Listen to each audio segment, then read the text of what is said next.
Yes, good evening. Good evening. Welcome. Saturday night. They're different to they used to be. Used to be out partying, having it large. Now it's all about the content. Apologies, nothing in my hair. El natural tonight. I thought, why not? No one else is really live in the Spurs community. Why not have a fan call-in show? We did one the other day, but since then, obviously, we've had the news of Ange Postecoglou being sacked and the fact that it looks like it's going to be Thomas Frank. It might not be, but that is all the noises that we're hearing.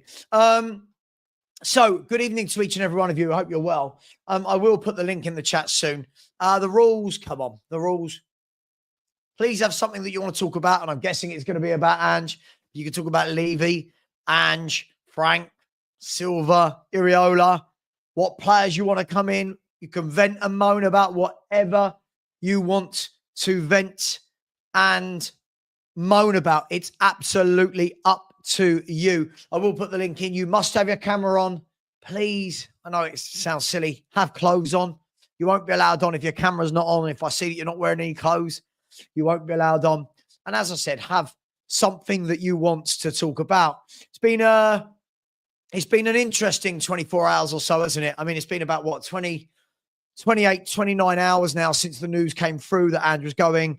Lots of people very happy. Lots of people very sad. Players giving glowing references, which is interesting to me, seeing as they used to lose every week. They all talk about how great they were and what he did, but they lose nearly every week. So that was an interesting one. Let me know, what manager do you want? What players do you want? What style of football do you want? So I'll put the link in the chat in about 5 minutes or so, and we can take it from there. By the way, Pochettino, who I saw just now, was losing 2-1 at home, I believe. He was losing last time I saw him. Saw it. He was losing to, I want to say Turkey. I might be making that up. My man Ash will tell me. I think it was Turkey they were losing to.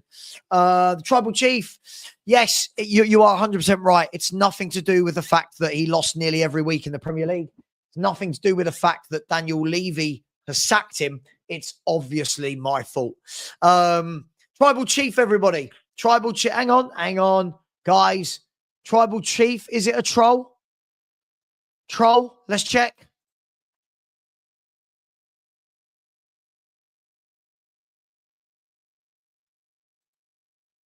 Troll.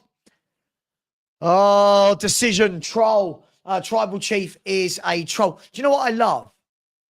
Do you know what I love? I'd love trolls like this with no name and no picture. This is the show. This is the show. Jump on. Jump on. Have your say.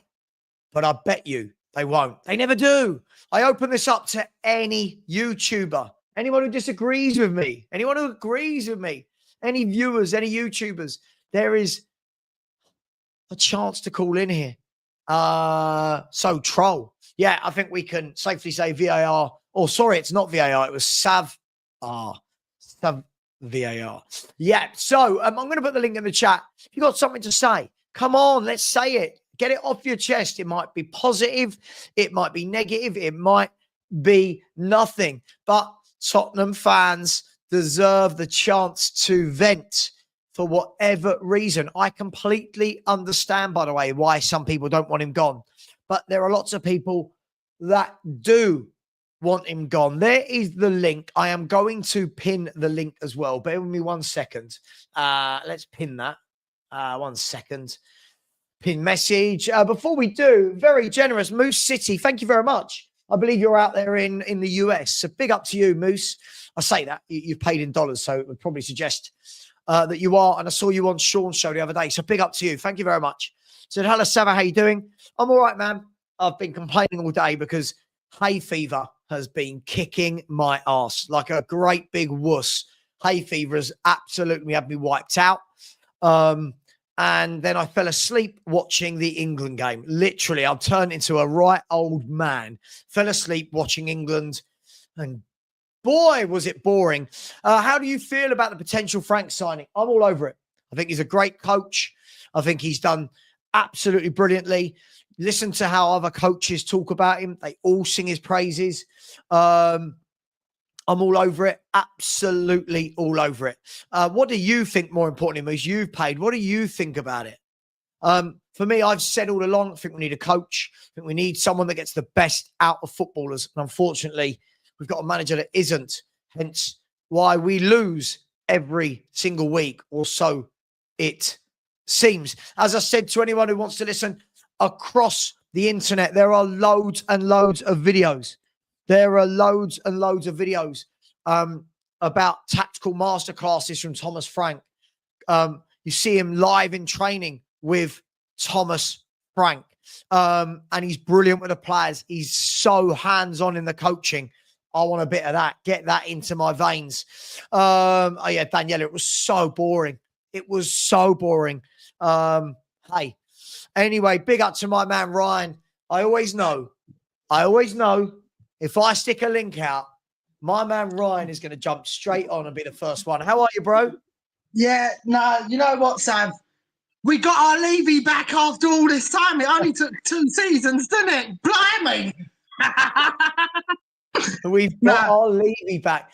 Look, he gets a lot of stick, does Levy, but yeah, I am Levy out, but he did the right thing. He's done the right thing because whether you love him or hate him, his job is to do what's the best interest for the football club. And losing 22 games isn't. By the way, the link is there. I've got Michelle is waiting in the background. She'll be coming on after Ryan. I've never spoken to Michelle before. So I'm always, when it's someone I've never spoken to before, I always think, oh, do they like me? Do they not? Are they going to have a go at me? I find it quite funny. Ryan, go. Yeah. What we saying, my man? What we saying? Right. I want to keep it literally on whoever we get in, to be honest, whoever our next manager is going to be. Whoever it's going to be, whether it's Frank, whether it's going to be whoever else it is. I can't remember all the ones. I know Ariola's in the mix somewhere and there's a load of others. But I honestly don't care who it is. I'm going to give them a whole season just to see how they perform. Like, I know when you said, Savva, before, you'd only give them a certain amount of time. They're gonna get my backing for a whole year because I've been on a rampage with Ange for the last 2 years, and I don't care whoever it is, as long as they don't play that silly higher line that I don't think will happen.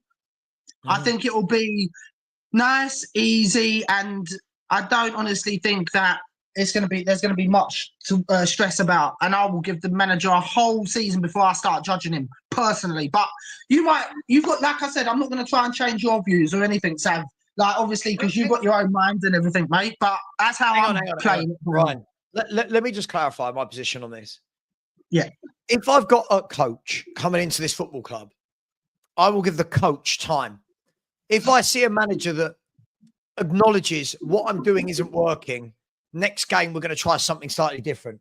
In game, if I see that my right back, i.e. Porro, is getting butchered every time down his wing, I'm going to do something different. If I see that, I'm happy, right? This is a manager that we know can play a back 4, can play a back 3, go to wing backs, he can go to 2 up front, he can go to 1 up front. That's all I want. That's all I want, mate. I'll give them time. But Sav, could you see if, like, this is just I don't know if anyone, because I've heard it around a lot about Porro playing in that right mid position at some point. Like, do you think, because he can't defend, but he can come forward and have Spence in that right back position next year? That's if we play 4 at the back. I mean, I could be totally wrong. We could play 3 at the back. But if we are playing the 4 at the back system. Do you know what? If you're going to play an offensive right back who isn't good at defending, that's fine. But you've got to have the rest of the tactical setup to allow that. I.e., you've got a number 6. I.e., you've got a right-sided midfielder in the centre mid that comes over and covers for Porro. What we've got is a right-sided fullback who isn't really a fullback, he's a wing-back, who is bloody brilliant going that way. This way, he's terrible. I'll say it. I think he's a brilliant footballer. I just think he's a terrible defender. And We don't have a midfielder that goes over and covers Porro. And listen, Ryan, me and you are nobodies. We're football fans. If we can see it, imagine these millionaire coaches and their analysts that watch hours and hours of footage. Every coach must go onto the training pitch and go, right, we've got Spurs this weekend. Just get the ball out to the left wing where Porro is. Just get the ball out there. You're going to have all the joy in the world. It's so basic, isn't it? Yeah, it is. And do you know what? If Romero does go this year, fine. I'm happy with that. Just give me either one of two players. Give me a guy here or Tomori. Give me one of those two in replace of Romero, and I'll take that all day long. And that'll be cover at centre back. Or even better still, I'll throw one out there for you, Savva. Damsgaard from Brentford. Player, good player. Really, really good little player. I think, if I'm not wrong, let me double check. Hasn't he got like the second most assists this season? I might absolutely be making this up. 1 second. Let me just double check this. What's his name? Damsgaard. So at the moment, oh, hang on, that's a different year. That would help. Let's go to Damsgaard. DAMS. Here you go. Mikael Damsgaard. In the Premier League this year, he's got 11 assists. He's got 11 assists. So he's assisting nearly one every 3 games at the moment. Just over.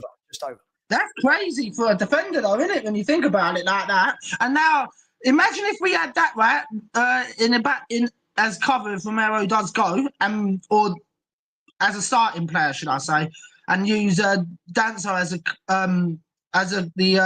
rotational player.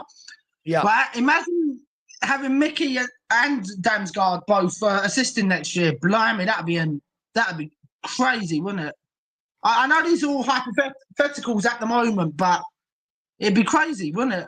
With the way that Mickey runs up and down the pitch for 90 minutes usually. Yeah, I think what you'll see, I think what you're going to see is next season with Mickey van der Ven is if it's a proper coach, he's not going to leave him exposed week in, week out. He's not going to be left exposed. He's not going to be having to do these ridiculous recovery runs every 30 seconds. And it's just little things like that, which is why I want to coach.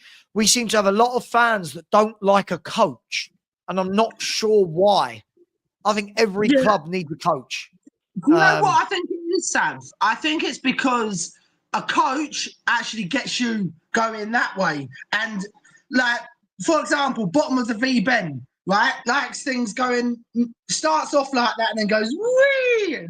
That's how I think some of these fans like it, man. And to be honest, it's sad because it's like, we want to do well. And I just want to see Tottenham climb up the table this time next year. I want to see us at least in the top half. And whoever we get, as long as we're coached, we will be in that top half.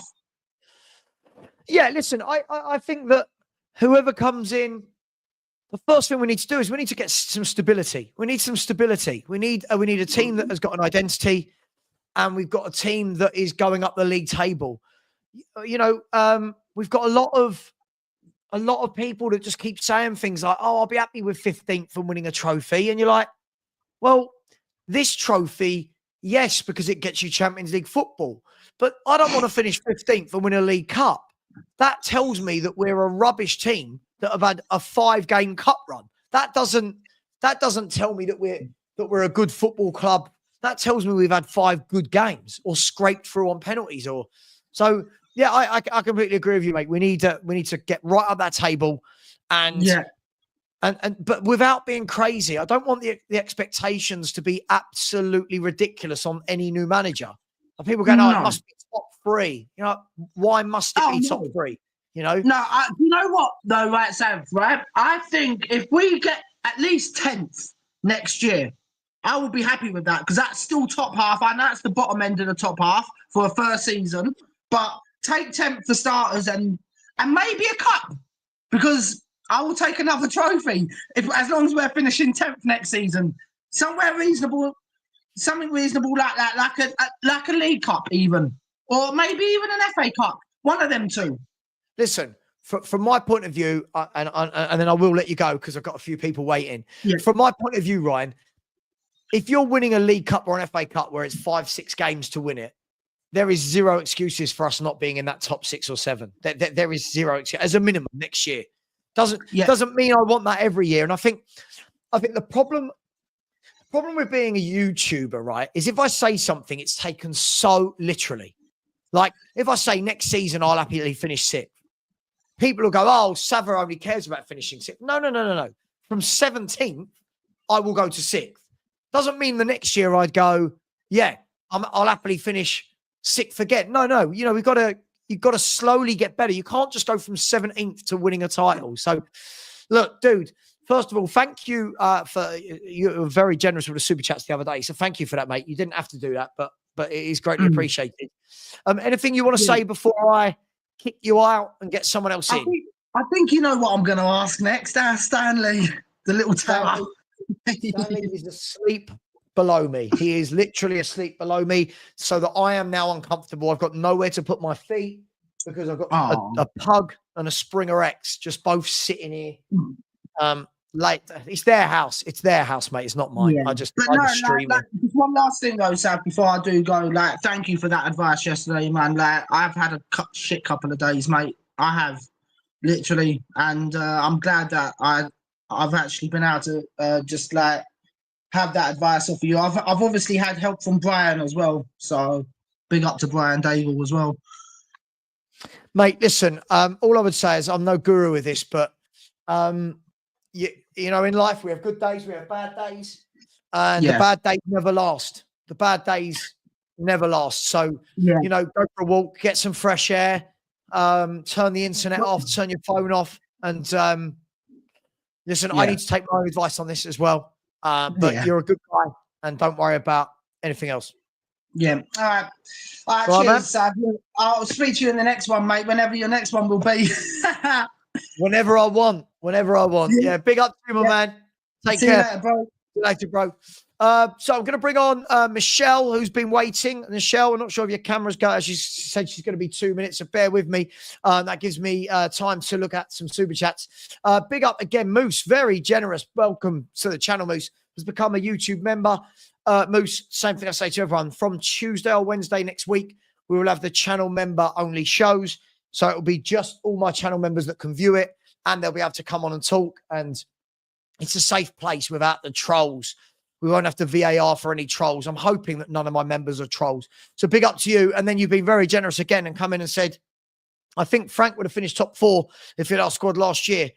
Well, look, I don't know about top 4, but I do know he would have been, if he can get that Brentford team 10th, then I'm guessing he can get the Tottenham Hotspur squad a lot higher than 10th. So, look, we'll see. We'll see. But listen, Moose, thank you very much. Very generous. As I said, I like Frank. A lot of people seem to not like him. He's not the sexy name. He's not the popular guy. But, hey, listen, thank you very much, Moose. Really appreciate you. I'm going to bring on for a debut to Michelle. How are you doing? So excited. Why? What's happened? Because I listen to most of your podcasts. Sorry, I don't subscribe, don't follow. I don't really understand it all, but sometimes I shout at the screen and I'm like, I'd love to talk to you. So here we are. Yeah, I'm pretty underwhelming when you actually get to speak to me, but thank you for watching. Where are you based? Where are you calling in from? I'm down on the south coast, down in Sussex. Oh, whereabouts? Without a road name? Worthing. Oh, you're in Worthing. Okay. I used to work there for a little bit. Used to have to go once a week to the HMRC building. Okay. Down in Worthing. Yeah. Anyway, I take it you are Tottenham Hotspur? I am for my sins. Talk to me. This is for you. Everyone knows my opinions. This is for you. It's just the whole Ange in, Ange out debate, really. I don't understand the clamouring for him to stay because we won the cup. I mean, comes across as a nice guy, but the football has been awful. Even the cup final, sitting watching, and obviously as a fan, you're like, okay, we'll take it. If we get this over the line, you'll take it. But it was awful. So it's all fine saying he's changed his style. He's got an alternative. He can be pragmatic. But is the choice be pragmatic and create nothing, or be gung-ho and just leave us completely open at the back. There's just at times we looked uncoached, just so disorganized and easy to beat, and it just wasn't fun. It just wasn't fun watching games. Yeah, listen, I think you know where I am with this. I would say that was a very kind and generous description of at times we look uncoached. I think we look uncoached every game for 90 minutes. I think we have moments in games, don't we, where we turn it on. But in general, out of possession, I think we look awful. In possession, I think we look like we've not got many ideas. Defensively, I think we look like a shambles. Yeah. Inverted fullbacks, no defensive midfielder. And I think you're absolutely right. If the option is play how you played against Man United week in, week out, no thank you. And if the option is gung-ho football week in, week out, no thank you. That's why I'm a big fan of Frank, big fan of Iriola, big fan of these guys that actually turn around and go, right, what have I got? What do I need? Let me go and buy sensible footballers. Let me go and buy professional men, not boys. Let me go and buy some men that are gonna carry out my instructions. Well, I think sometimes I feel like Spurs fans are the problem, because what is our expectation? It feels like we're a top 6 club, but our chairman, the way we're run, we don't operate like a top 6 club. Now, don't get me wrong. I think the wages football players get is obscene.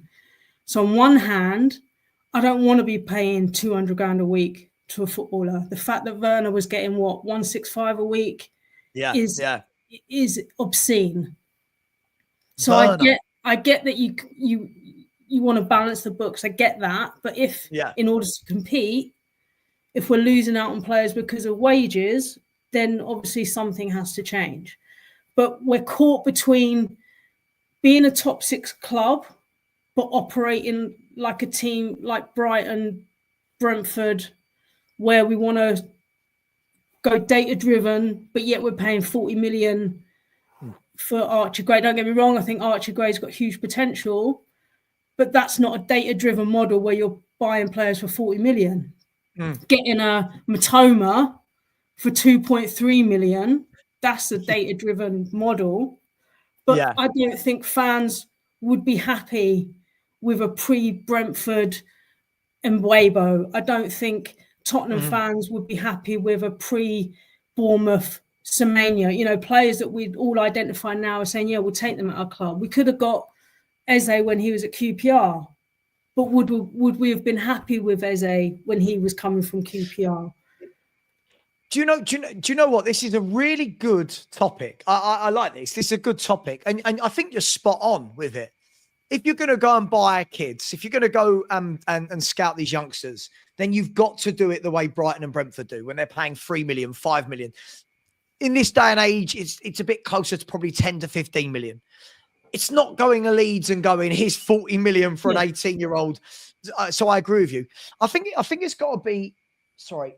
I think it's got to be, I'm saying sorry to the dog. I don't know why he's asleep. He can't hear me. I think it's got to be, we've got to coexist somewhere in the middle for me, Michelle. I think there's nothing wrong with buying the Ezes when they're young or the Mbeumo's when they're young. If you trust your recruitment team, if we've seen that, hey, well, they haven't got the last 3 or 4 wrong, I think you've got to have the first 11 at Tottenham to go with it. I think if we were doing things like that when we had Poch's 11, I'm all over it. What I don't want to see is when the first team needs a defensive midfielder, a proper winger, a proper striker, get that sorted first. Stop buying kids. Get that sorted first. Then when you're bringing in your Bergvals for £8 million, turn around and go, brilliant. But we don't do that, do we? We don't ever seem to do that. That's what I'm saying. We're caught with where we are. Like, what is the expectation? So I saw, just the emotion around Ange going, so dramatic. Yeah. Like, Tottenham will continue long after Ange, long after us. It's so dramatic, and we've been through so many managerial changes that, they're saying, well, do we expect Frank to win a trophy next year? We're like, well, we haven't won a trophy for 17 years. So no, I don't expect him to come in and win a trophy. Yeah. It's a bonus, right? I want to go into games believing we're going to win. Yeah. Like we went into the semi-final against Bodo Glimt, honestly questioning whether we would win the away leg, and actually saying if we lose, Ange shouldn't even get on the plane ride home. But of course we should win that game. But he had us going into games believing we wouldn't win because our performances were so poor. Yeah. That we just lost all identity. I get the whole Ange ball. I get we were swept up in the first 10 games. But even that, you're saying it's not sustainable. The way we were winning games, it just wasn't sustainable. No. And we fizzled out, and people are talking about losing 22 games this year. It wasn't even just this season. The back end of last season was poor. So Michelle, he's lost 34 in 66. I know. Right? So it's utterly disgusting. Yeah. And fans, listen, I'm not on X. I've not been on X or Twitter for 5 years, right? And I get sent everything. As a YouTuber, I get sent everything and anything. Have you seen and I'm getting all these people going, I want to kill myself because Ange has left. Thinking, what? Yeah. What do you mean? I wouldn't even want to kill myself if my wife left me, let alone bloody Angepostecoglou at Tottenham Football Club. Right? Yeah. Like, we were seeing people going, I hope Spurs get relegated now. We've got rid of Ange. What? What do you mean? We've had managers before. We'll have managers again. We've had owners before Levy. We'll have owners after Levy. I just find it all a little bit mad. Like my mates who aren't Spurs fans are just like, whenever I spoke to them throughout the season, they're like, oh, is Ange good? Like, Ange ball. I'm like, look at the league table. Oh, we didn't realise you were that bad. How many games we've lost? Oh, we didn't realise it was that bad. And I think when you actually break down the data, Daniel Levy, for me, should have sacked this guy. Like, this guy should have been sacked a year ago. I think he's very lucky. And all I'm hearing, sorry for the rant, all I'm hearing is, you're so ungrateful. If he had sacked Ange, you wouldn't have won that Europa League. Why? Why wouldn't we have won that Europa League with the run we had? Why could no other manager? People were calling for Ryan Mason to take over in lead up to, like, after the first leg of Frankfurt, get him out because it was followed up with a poor league performance. Like, I don't get the Ange loving. I understand fans are tired of this constant churning out of managers. But again, I come back to what are we? What do we want to be? Yeah. If you're going to get Conte, you need to support Conte and his philosophy and buy the player. You see what he's just won the Italian league with, the sorts of players he recruits for that win now mentality, but that's not Levy. So why are you recruiting Conte? And then if you're going to go the kid route, you need a coach. You need a coach that's going to develop players. So I get when the name of Thomas Frank's being mentioned because we believe we're a big club. We're too big for Thomas Frank. But what do we want our philosophy to be? So you look at how he's improved players, and I think I've heard you said, and it felt like he hadn't improved any player. Anyone. Yeah. So I think that's Michelle. I think that's a great point, and I do feel that we are. I hate this saying. There are lots of sayings I say that I hate. I'm a massive hypocrite. The Big Six. Yeah. We are a member of the Big Six by league finishes over the last 20 years, by revenue, by historically the number of trophies we've won. I think we're one above Villa, maybe. I think we're just one or two above Villa. But really, when we say things like, oh, Thomas Frank, we're Spurs, we should be getting better. Cool. All right. Brilliant. Go and get another Conte out of Jose. Go and get these managers that don't want to build. Let's be fair, Jose Mourinho and Conte, when they come through the door, they're not going, right, this is a 5-year project. They're going, how can I win now? And Spurs aren't that team.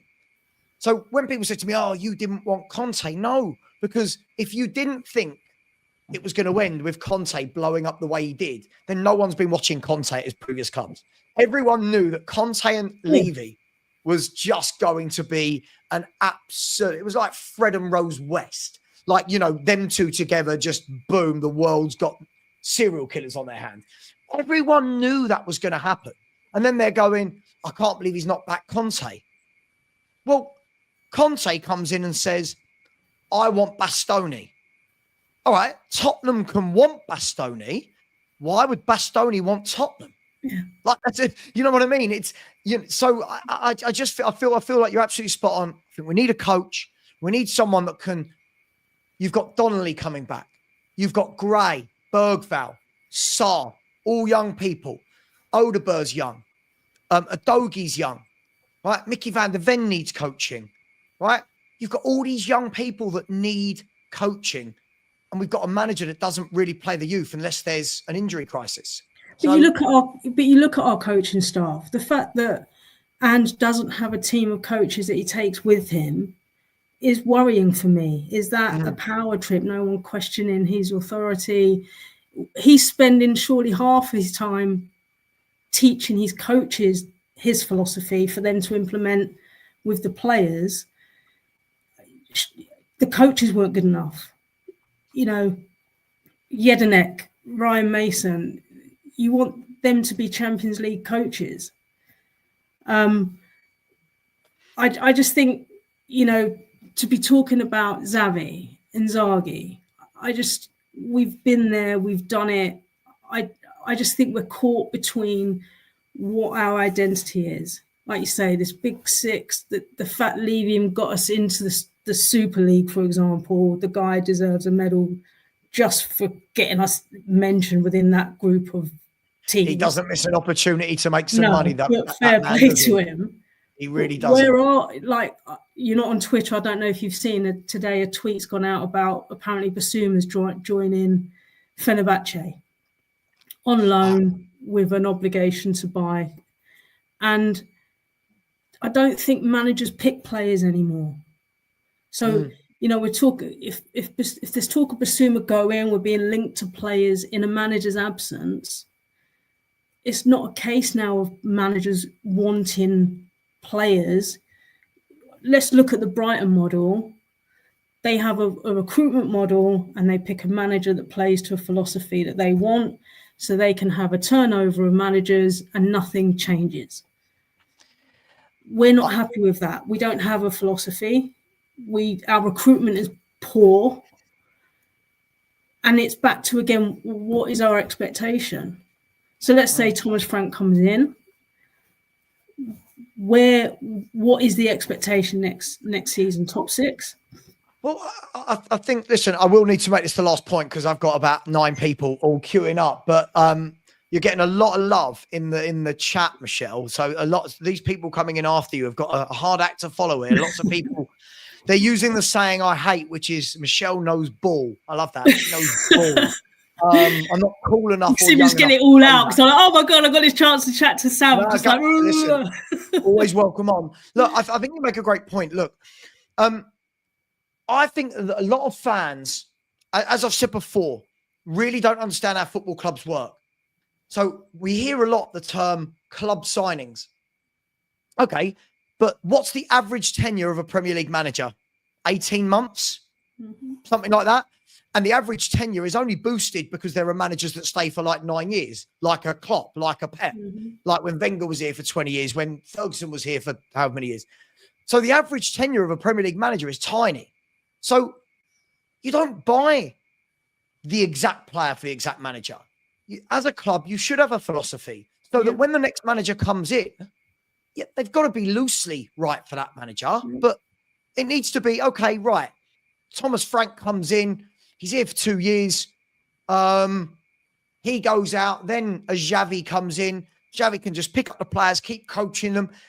We seem to be stuck in this fault that Premier League managers should always have 5 years and that they should always get every single player that they ask for. It's not a reality.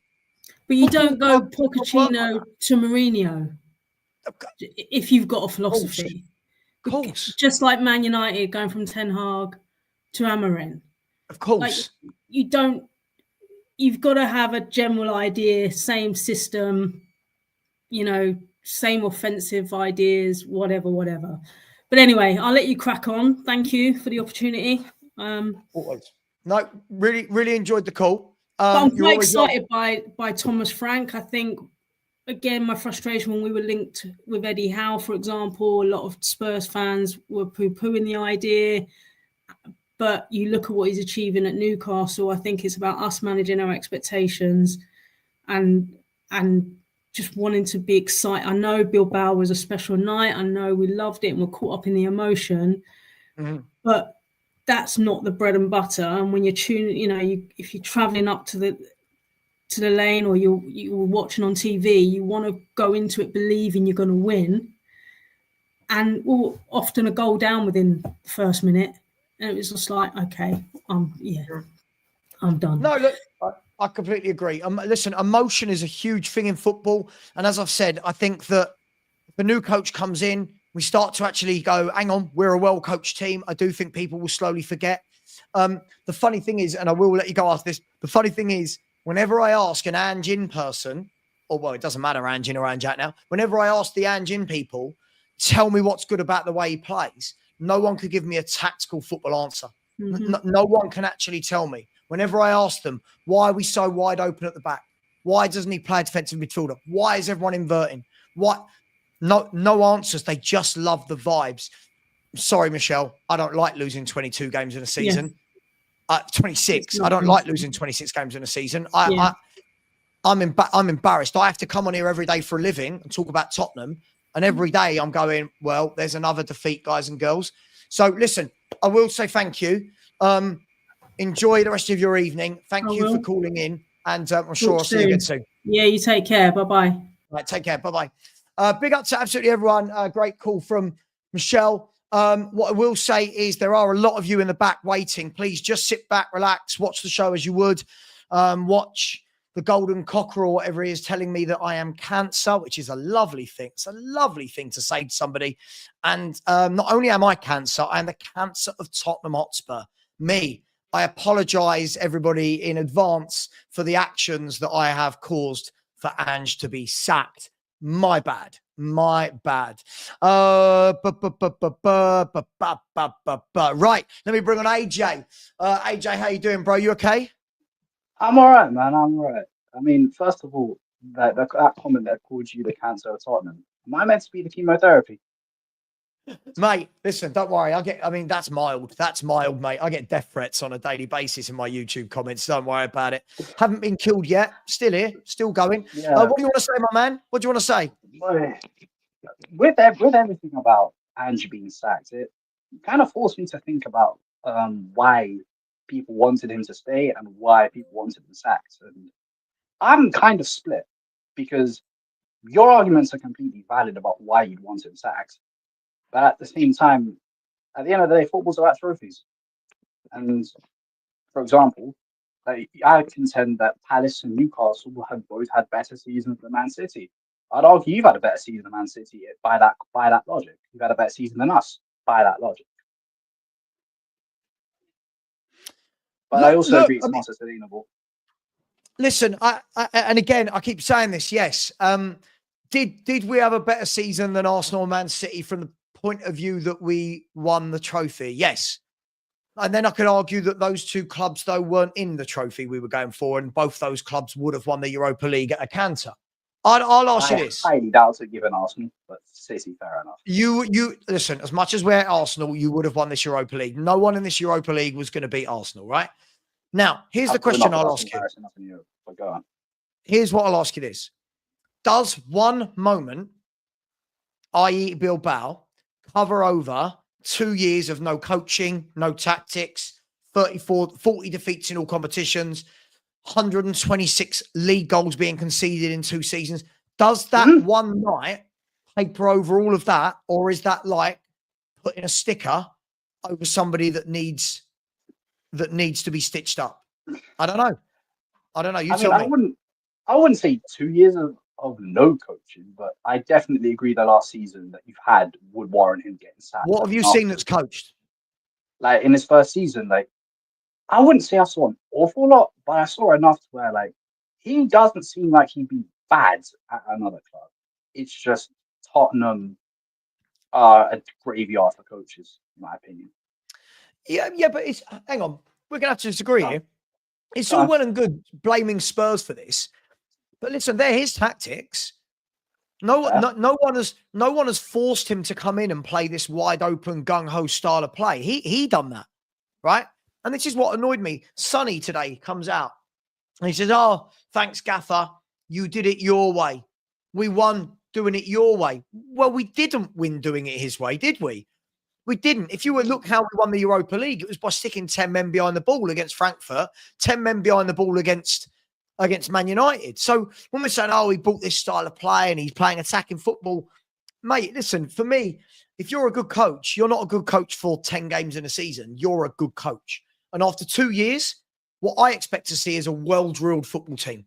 I expect to see a well-drilled football team, and they look like strangers when they play with each other.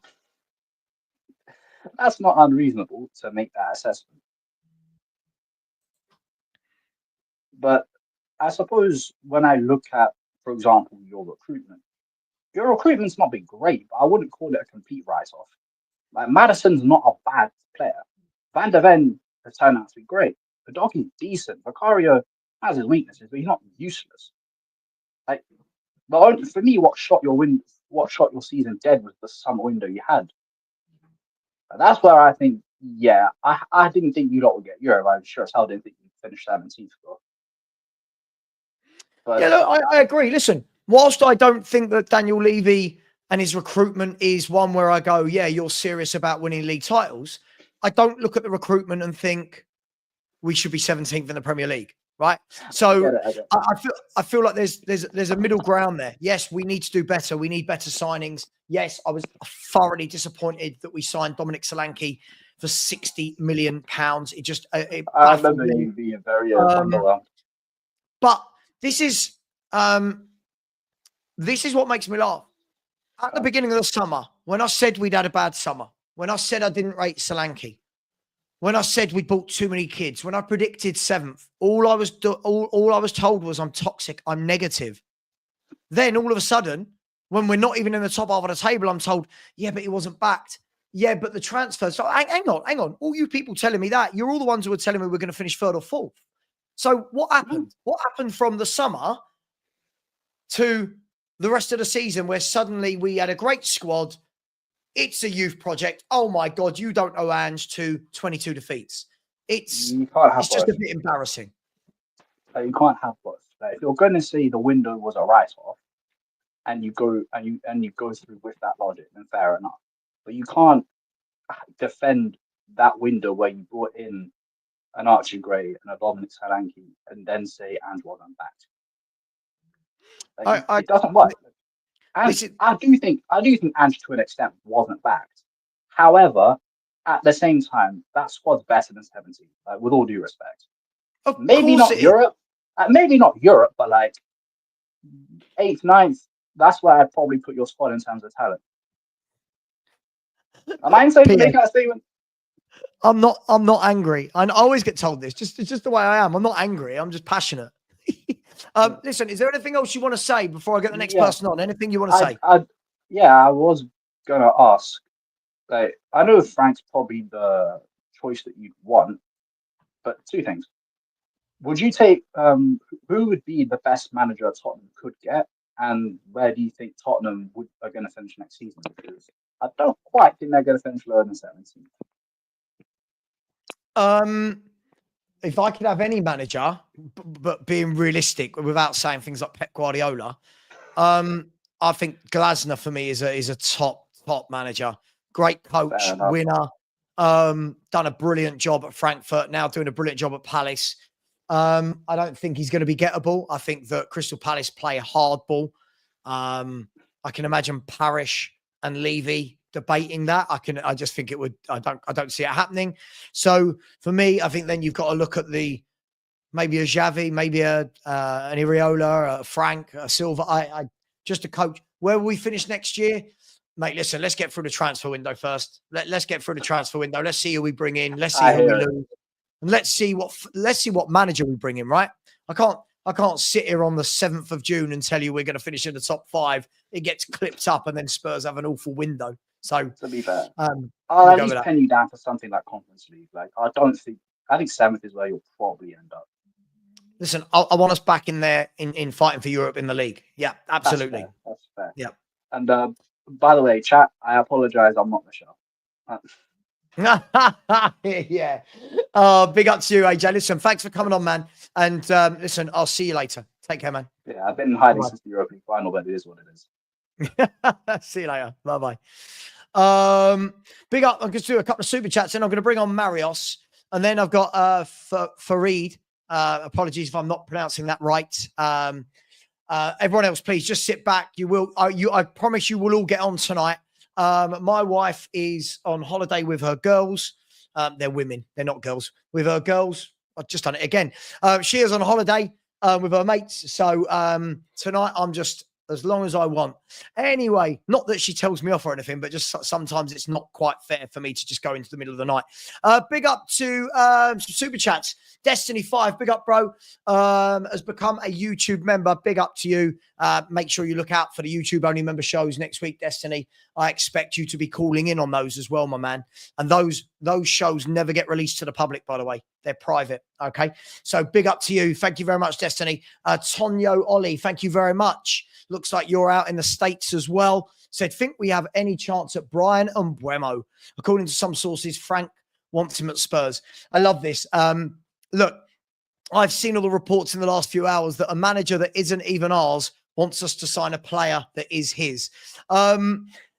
Listen, I feel like Man United will outdo us in the market. But again, this is the sort of signing I want to see. If Levy means it, he came out and said last week, didn't he? He said, we want to be at the top of football. Go and make it happen. Go and hijack this deal. Turn around. Hey, mate, we're in Champions League. We're taking the manager that has nurtured you. You're going to be our main starting forward. Bring it in. I'd absolutely love that.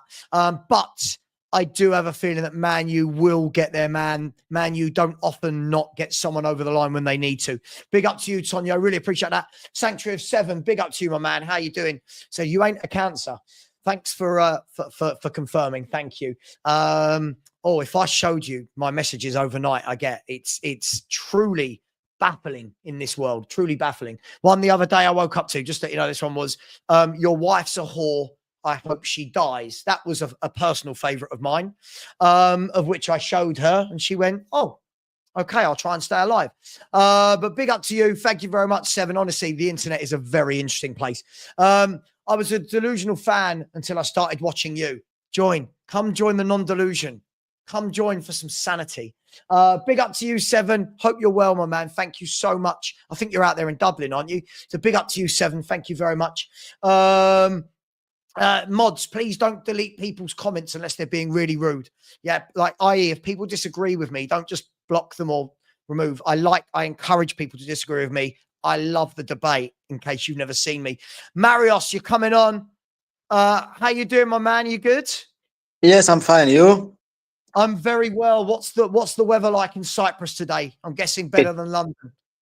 It's hot. It's not here, hence why I'm wearing this. Listen, first of all, thank you for all your generosity over the last few weeks. Really appreciate that. Talk to me. Ange has gone. What's happening? You happy? Who do you want as manager? Talk to me, my man. I want Thomas Frank. Okay. Why? Why do you want Thomas Frank? I like his football, and I think we will get him. Okay. What do you like about his football? Because there are some fans that tell me, oh, he's boring, he's negative. But I actually think he's tactically very astute. I think he's a very smart manager. So what do you like about it? Solid defensively, good attackingly. It's very good, I think. Do you think we'll get him? Yes, I'm 90% sure we'll get him. Not 90. Just the 90. What do you want to see? If Thomas Frank comes in, what's the first thing you want Thomas Frank to do as Spurs manager? No fullbacks inverted, no high line. Yeah, mate, absolutely. What sort of player do you want him to bring in? Would you like him to bring an Mbuemo, maybe Vissa, maybe Damsgaard? If you're looking at players that he's had at Brentford, And Buemo, Schalke, I would like Visa. so we're going to take their manager and their front three. Yeah, we're just going to Yeah. raid Brentford for their front three and their manager. I'm sure the Brentford fans will be very happy about that. Marios, listen, what was your first thought when you saw that Ange had been sacked? What was your first feeling? I was happy because it was not good enough for me. Okay. Where would you have been comfortable? Where would you have been comfortable finishing? So there are people saying 17th is okay. Clearly for Daniel Levy, it wasn't. Where would you have been comfortable finishing and winning the Europa League? What was the lowest? 10th. Okay, so top half. Yes. Mm-hmm. Yep, I agree. I agree with you. I think it's okay to have a bad season. I think 17th kind of goes beyond a bad season, doesn't it? It kind of falls into the diabolical, atrocious category of season. I don't know if it's true, but I see it. Only club who lost 22 games not to be relegated. We've been. Yep, it's true. It's true. Yeah, and it's the lowest we finished in the league since we got relegated, I believe. I think it's the lowest we finished since we got relegated in 77. So yes. Yeah, but other than that, it was a really good year. Listen, is there anything else you want to say? Anything else you want to do? You seen the tweets about no to Frank in the X? Yeah, I've seen it. I think it's really childish. Hang on, let me I'll bring it up. I'll show everyone. I think it's really, really childish. And unfortunately, I do think that they should check people to check that they're of sound mind and reason before they're allowed on the internet. Yeah, look, I saw that. Look, yes, hashtag no to Frank. We deserve better. We've just finished 17th, and we're saying no to a manager that every year with next to no money does a really good job. I think it's crazy. It is, and loses his best players every year. Look, absolutely. I think sometimes I'm seeing a lot of people say, well, hang on, look what Frank's done. He finished 16th that year and 9th this year, 10th, whatever it is. But you've got to remember, he's managing a very small club that have a very small budget, a very small stadium. And I think he's a very good coach. I think he's a top coach. So I'm happy with it. But listen, is there anything else, Marios, before I say goodbye? No, that's it. Okay. Marios, thank you very much for everything. Thank you. I'm sure I'll see you on another call-in show soon, all right? Thank you. Bye. Take care, buddy. Bye-bye. Bye-bye. Bye. So big up to Marios out there in Cyprus. Gosh, I'll be honest, I wish I was in Cyprus instead of South London right now because it's absolutely disgusting here. Guys, mods in the chat, please stop timing people out for silly things. Let's not abuse the mod privileges. Timing out is for complete idiots. Yeah, not just because somebody is having a row with you and you feel like they've said something you disagree with. Yeah, so please, big up and please let's not what Scott has said. Big up to you. I'm going to bring on Farid, then it's Daniela, and then after that there'll be a few other people. So please just sit. If you're in the back, I will get you on, I promise. Please just be patient. Let's 1 second. Here we go. Patrick McCory, very generous. Patrick is always very generous. Thank you very much, my man, out there in the US of A. No words, just a super sticker. Thank you very much, dude. Really appreciate that. By the way, if you haven't subscribed, please do. We're chasing down 19,000 as it stands. We've had 8 new subscribers tonight. I think we can do better than that. And if you do want to join the show, the link is pinned. For Farid. Yes. Farid, yes, how are you, sir? I'm good. How about you? Yeah, I'm good, man. I'm good. Yeah, I'm living my best life over here in the UK. And you're in the US, right? Yes, sir. I'm originally from Jordan, but I lived in the US for the last 40 years. So originally from Jordan? Yes. And Jordan qualified for the World Cup last night. So I'm happy. Yes, I saw that. Yes. So are you a Spurs fan living out there in I've the been a US? Spurs fan since the days of Glenn Hoddle. So it's been a long time. Oh, so you've seen greatness. I've seen it. Yes, not in the last few years until this week, but not in the last few years. Yes. Yeah, And I caught the end. I caught the end of Glenn Hoddle's career, and I remember even as a kid going, "This guy is just different." Like he was and he was a god, wasn't he? But look, Fareed, what would you like to say? You can, whatever you want to say. This is your time. okay, thank you, sir. At the beginning of the season, I used to agree with you. I thought you were very harsh on Ange. By the end of the season, I totally agree with you. And I do believe that the decision to let him go was the right decision. I was hoping that Levy would have a meeting with him and ask him to resign or something like an agreement instead of sacking him out of respect to the guy because he won us the cup. Yeah. That's the number one part. The number two, there was a lot of reports in the media saying that regardless if he won the cup or not, he was going to let go. And you would think, but that we already have talked to the coaches potential coaches who we would like to hire and have somebody, hopefully Thomas Frank. I like him a lot. That by the time you sacked Ange, within an hour or the next day, like today, we should have already a coach on hand because we're falling behind on signing players for next season. Yeah. Look, I think this is one thing that is always thrown at Tottenham, isn't it? Is that we never seem to do things seamlessly. It never seems to swim. But what I would say is, I think this will be wrapped up early next week. I really do. I think that we might, maybe Monday's too soon. I think by Tuesday, Wednesday, we might have the new manager in place. What I will say is as well, and by the way, yeah, it's okay. By the way, when you're saying you disagreed with me at the start, listen, it's okay. I feel like nowadays in life, everyone feels like they have to agree with everyone. It's absolutely fine to disagree. Right. But I feel like with the signings, I feel like there are certain signings that you don't need to wait for the manager. So for example, if we were going after, I always use this example, if we were going after Eze from Crystal Palace, right? No manager's going to join Tottenham and go, oh, bloody hell, I didn't want to sign Eze. You know what I mean? I think like a Thomas Frank would be like, hang on, you got Eze. Yeah, I'm happy with that. I've got a feeling, Fareed, call me crazy. I don't know this. I haven't been told this. Yeah. I reckon they've been speaking to Frank for weeks. I think they've been speaking to Frank before the final. I think that there's been conversations going on. I truly do, because there's no way that Thomas Frank Brentford have bought a couple of players and Thomas Frank hasn't made any statements about it.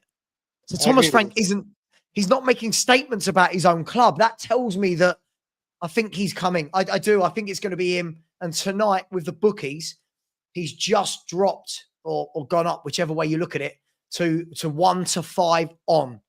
1-5 on to be the next Spurs manager. So, yeah. But yeah, I agree with you. In essence, we need to be better, right? Right. Oh, absolutely. And now that Levy finally made a good decision, coaching-wise, he needs to step up and sign at least 4 players if we were to compete in at least the Champions League and the Premier League. If we don't do that, it's the same old story.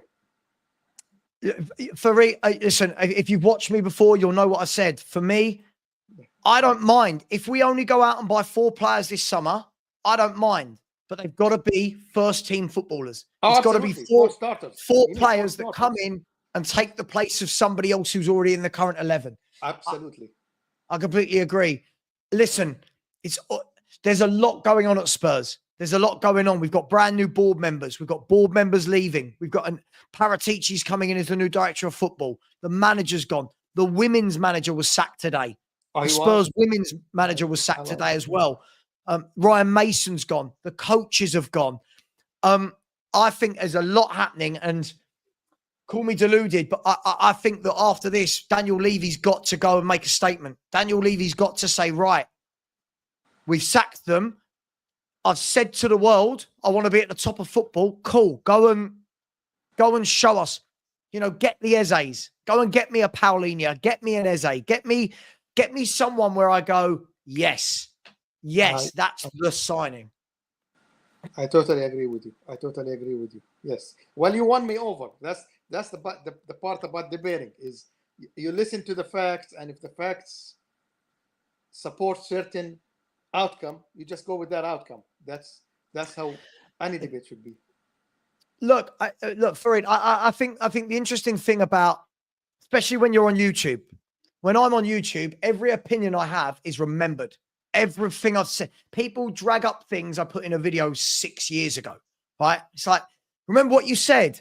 I don't know. I say a lot. Do you know what I mean? Like, the beauty of the people in the chat is they can say whatever they want. I can't remember what everyone in my chat says. I can't. I know a lot of what they say, right? But they can go, yeah, I never wanted him sacked, or yeah, I wanted him.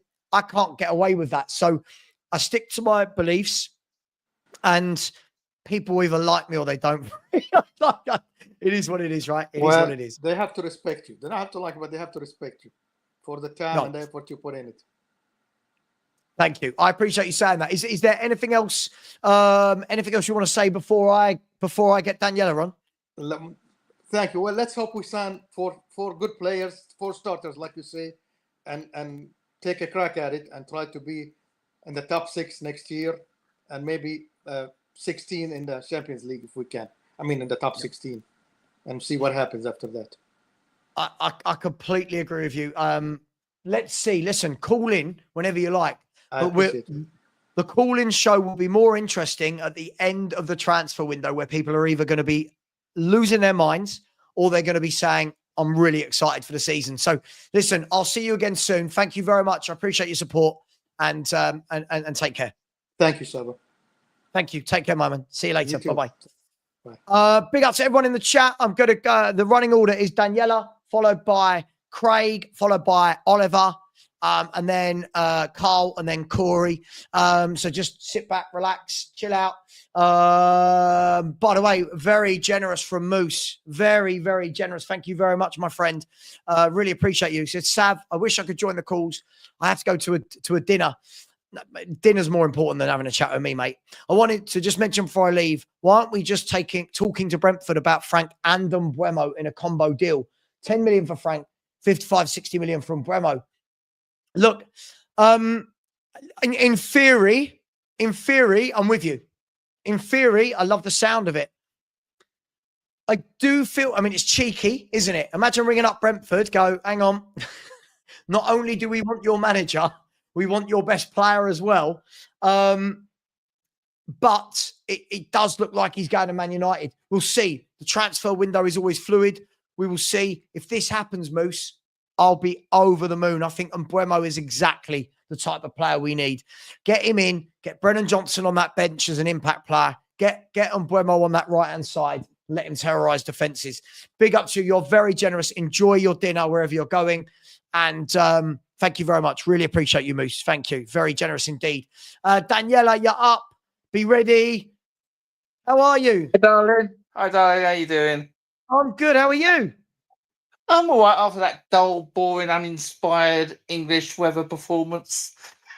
The England performance today has been like the English weather today. It was so bad, wasn't it? Yeah, it was uninspiring. All the big players, I think they made the excuse with the heat. I was talking to a friend of mine, Chelsea fan. I said they hid behind the heat and the humidity today and said we can't play. And that was it. You looked at the start. If you looked at that kickoff, they hid away from the sun for the first 5 minutes. They stayed in the shadows of the stadium for the first 5 minutes, and that. Have you seen what Tuchel said? Nope. Tuchel's ripped into them. Tuchel said we weren't serious. Tuchel said this isn't acceptable. So fair enough. But I don't see Benham was rubbish. Palmer was rubbish. I'm sorry. I'm calling this out. Kane, take the armband away from him. Give it to Declan Rice. I'm sorry. Kane cannot be England captain going into this World Cup. He's a great player, but Is this the West Ham and you talking? No, it's the England manager. I've been saying it for long. It's Kane's chasing titles and stats, wants to beat Bobby Charlton, and he's using, like Shearer did before him, he's using the captain's armband to get it. Look, he's still got a role to play for England, playing for the big games, playing for when you need it. But let's start, especially these easier games, let's start saying something to these young talent out there.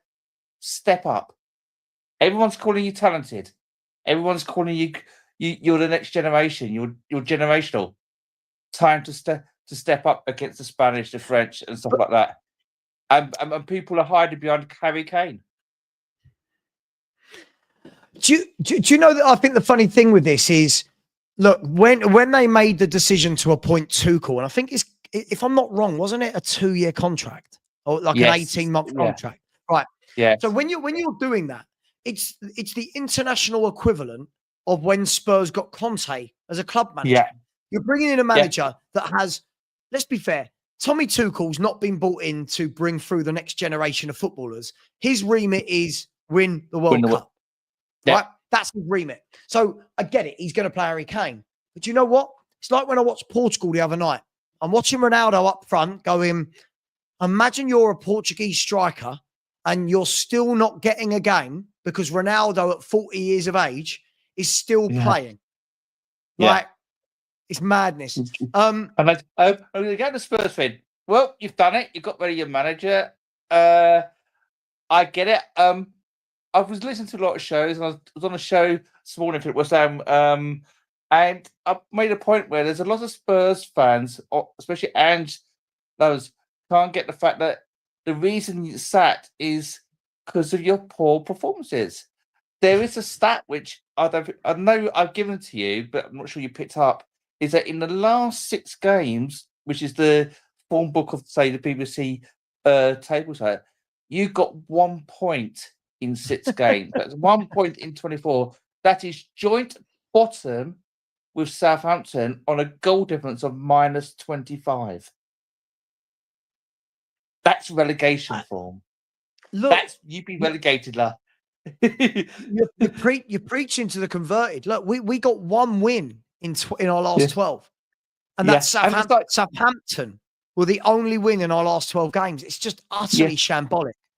It is shambolic, and I'll be honest with you. I know. Okay, I'm a West Ham fan. Yeah, we've been down here. We're slightly improved. I know some Spurs fans saying at West Ham looking at Ange. No way. That's crap gossip. We're not sacking Potter. Potter's going to be West Ham manager for the next season at least.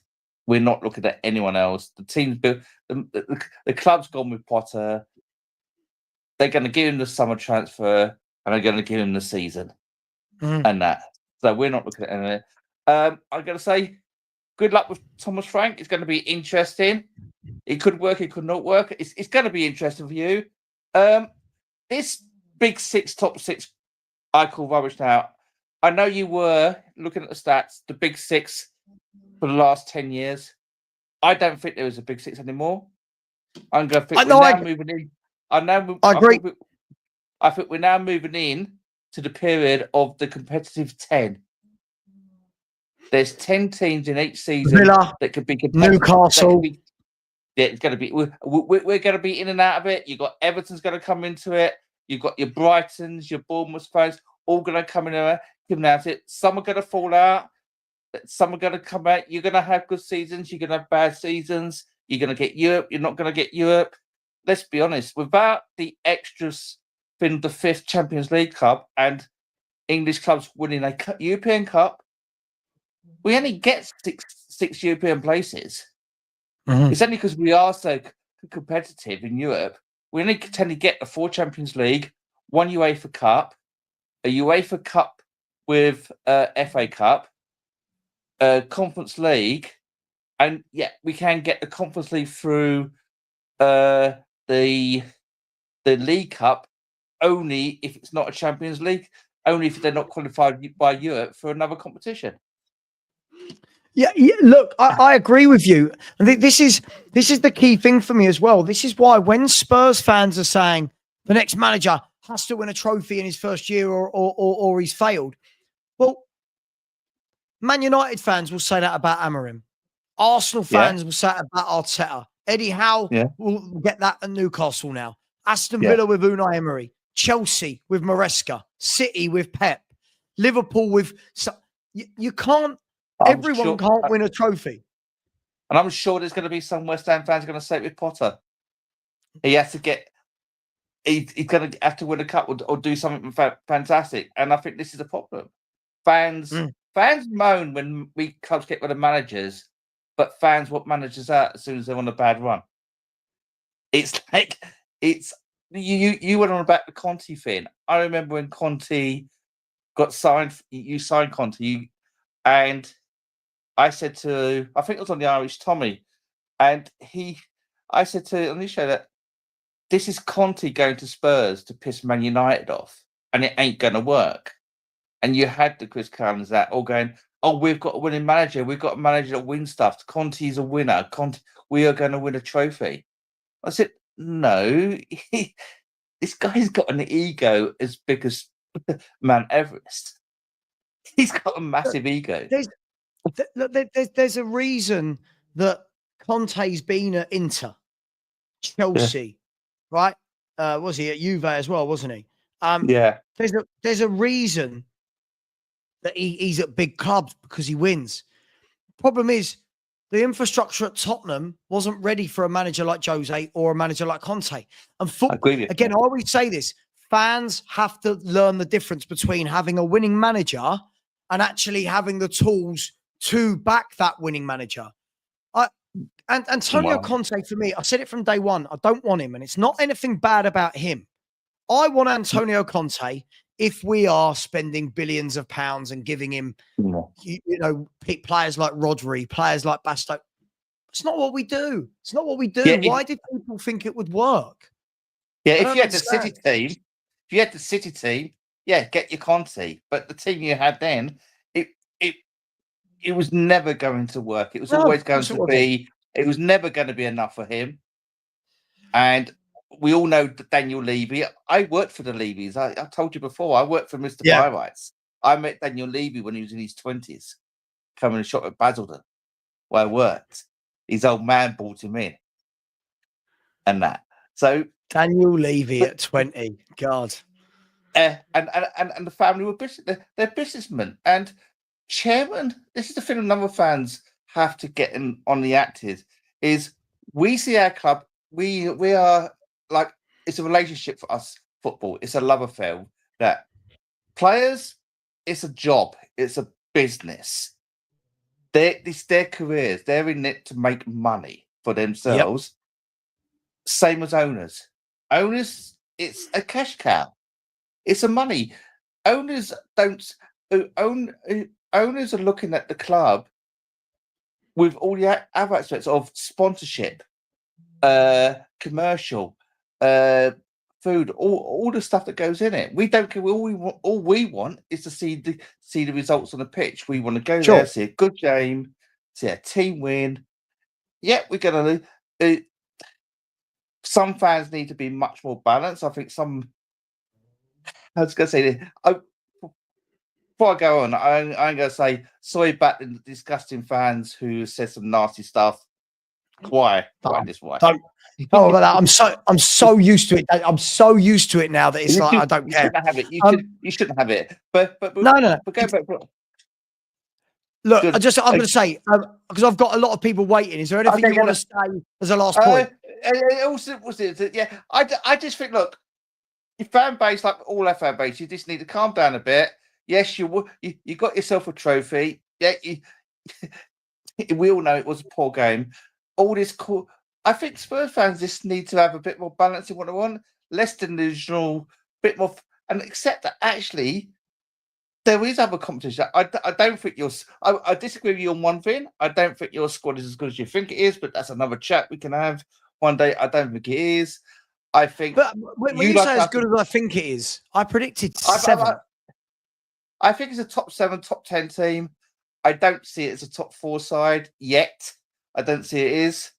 I think when I've watched your team and I've watched players like Young. Like I think Archie Graves is your centre is your number 6. I think he's more of a defender than a midfield player. I think if he is midfield, you can if someone could turn him into your was it the centre midfield, the defensive midfield player? Yeah, your number 6. He's probably perfect. I don't see him as a number 8 or a number 10.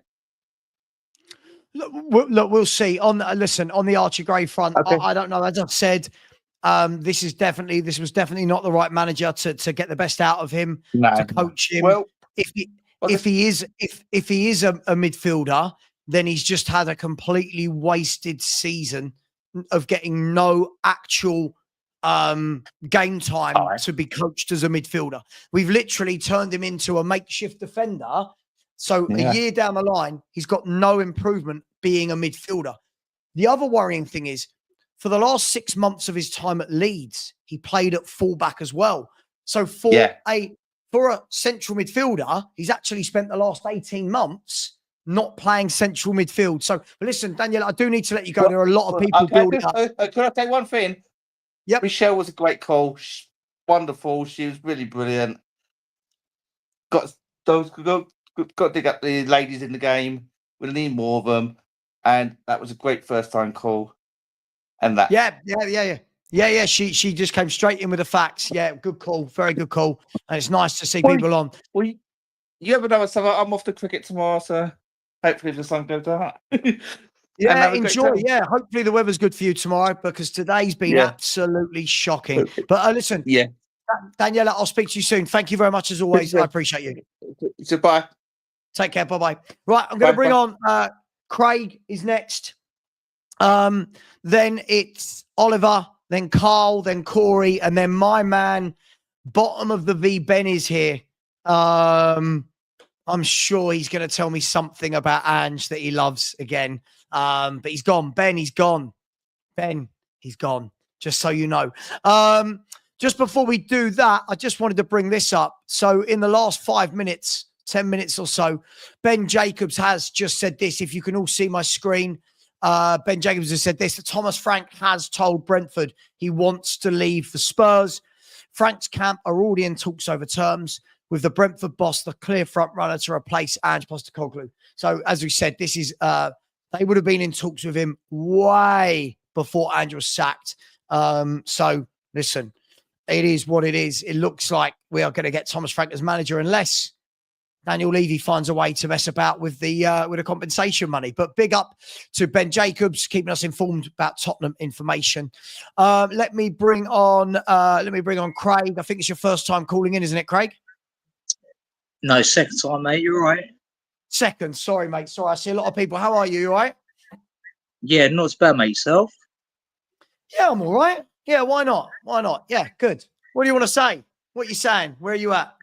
Good man. Like, basically, mate, I do generally think that we're a fucking piss pot central. Do you know what I mean? Like, we're not Tottenham anymore. Fucking crap.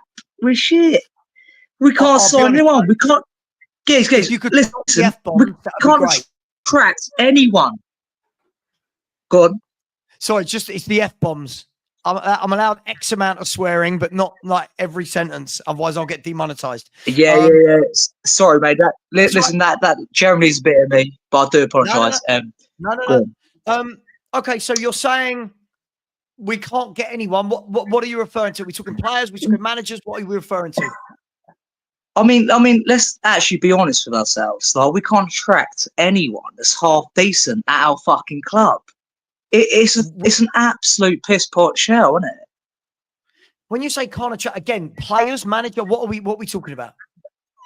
Like manager wise, even manager wise, are scared of coming to Tottenham Hotspur to ruin their fucking career. Probably. Like, I wouldn't be shocked, would you? Like, be honest with me, would you? Of course I would. Of course I would. You do that. There you go then. There you go. Something's wrong, mate. Something's fucking wrong. You know, like, we're going for players that are non-existing. Like, we should be going for players that are Premier League decent.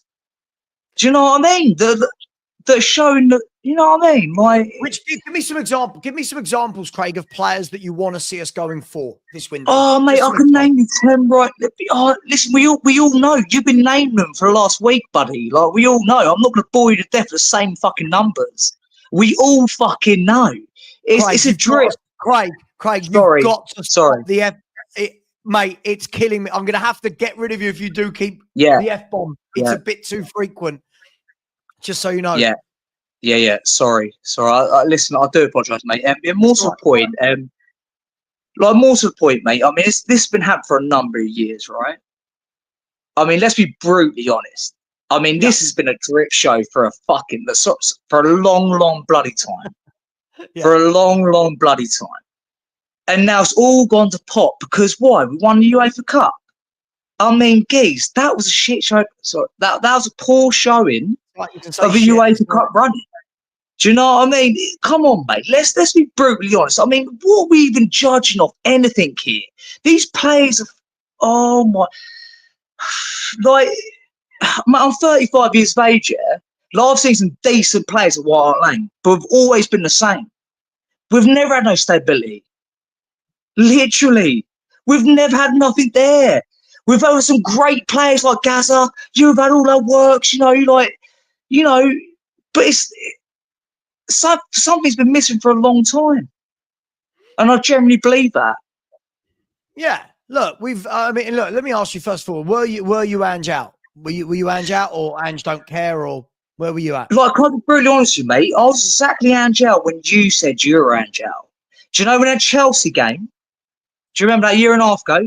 Yeah. When I see that back line doing what they were doing against Chelsea, I thought, you are literally mugging us off, guys.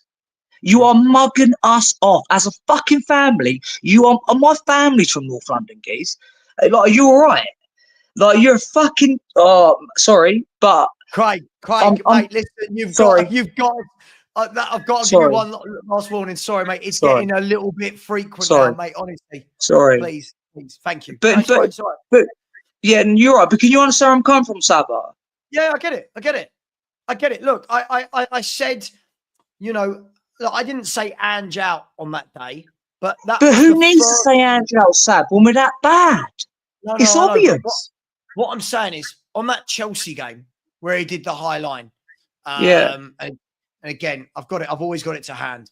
On this Chelsea game where we did this, kamikaze. That was the first moment where I said, I don't trust you.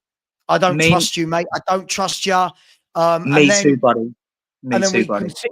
We continued to see tactics like this. Not like that, but we continued to see tactics that are just kamikaze wide open. At the end of the day, he never changed it. And whenever I speak to Ange fans, they can never give me a reason as to why he does this abomination tactic. I don't get it. So it is what it is.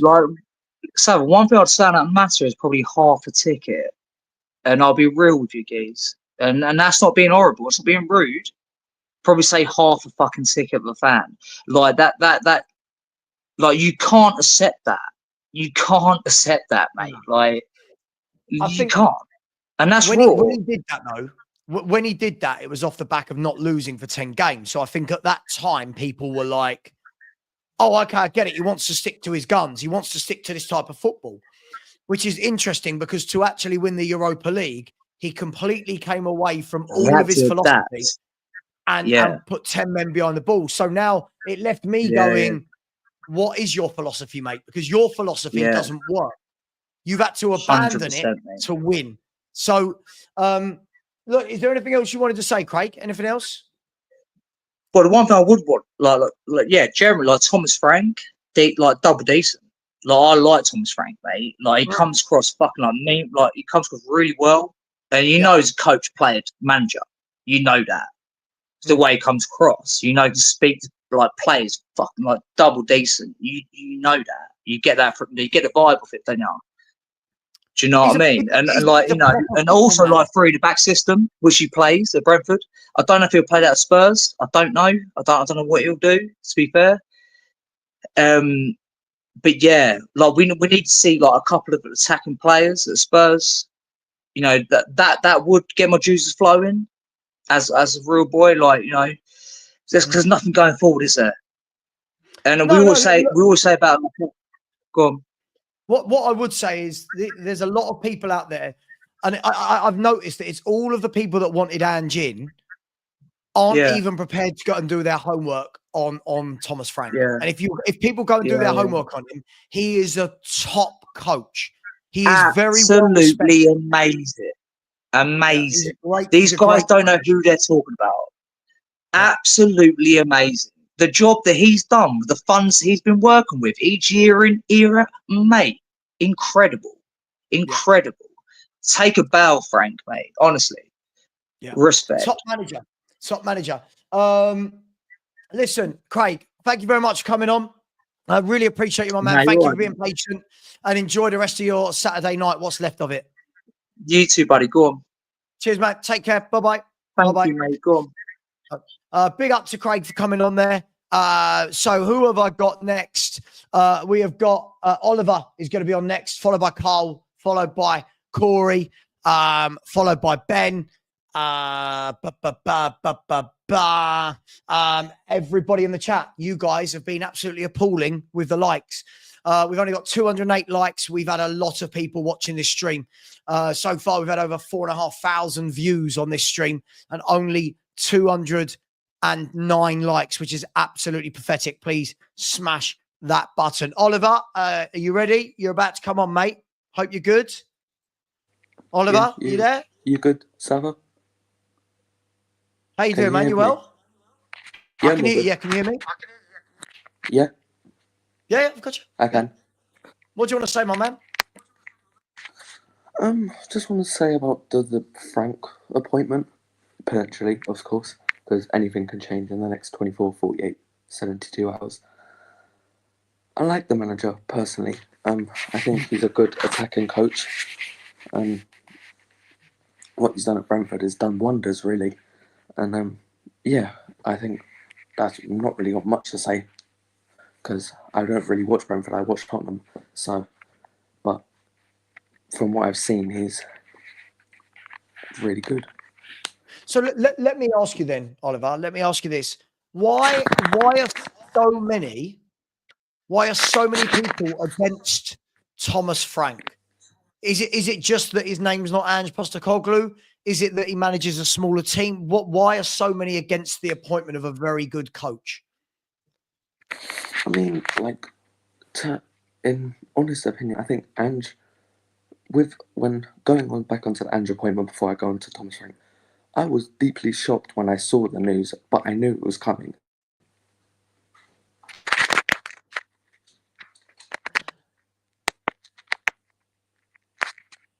Oliver, just so you know, when you touch your phone a lot, the whole thing crackles. When you don't touch it, it's absolutely fine. Just to give you the heads up. Oh, he's gone. We've lost him. We'll try and get him on a bit later. Carl, need your camera on, buddy, and then you'll be able to come on, my man. There you go. Carl, how you doing, mate? You good? I'm good, thanks. How are you? I'm all right, mate. I'm all right. Good. I'm guessing you're a Spurs fan? Massive Spurs fan, mate. Yeah, massive. Massive. Not just a Spurs fan, a massive Spurs fan. Talk to me. What do you want to say? I want to have a conversation with you because I think we're all massive Spurs fans here. And I think seeing when Ange got sacked, I want to know through your head at the time, like winning the Europa League, massive achievement, congratulations, we thank Ange. Then looking back a couple of weeks later, you're thinking 17th. Like 17th, if teams below us weren't that bad, we would be in the bottom, well, could say 20th. We were that bad.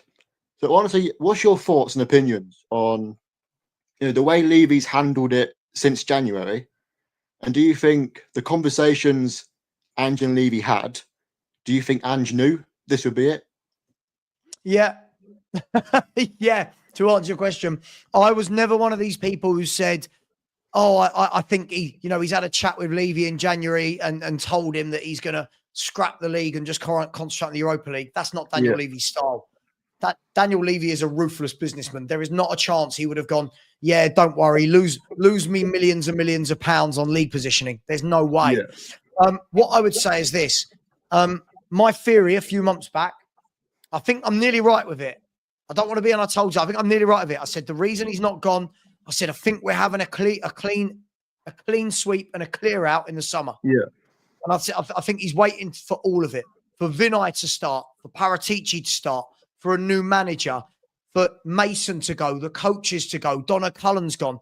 And at the moment, all of that is coming true. The only one is Lang. That's what I said a few months back, which is the reason why I didn't think he was sacked. That's the only reason. Because no other manager, Carl. How old are you, if you don't mind me asking? You're clearly quite young. Nearly 18. Nearly 18. Jesus Christ, man. I'm so jealous. Listen, we've seen it throughout the years. Daniel Levy's style is not letting managers get too many points off the top four. Yeah. Let alone the bottom half, let alone 17th.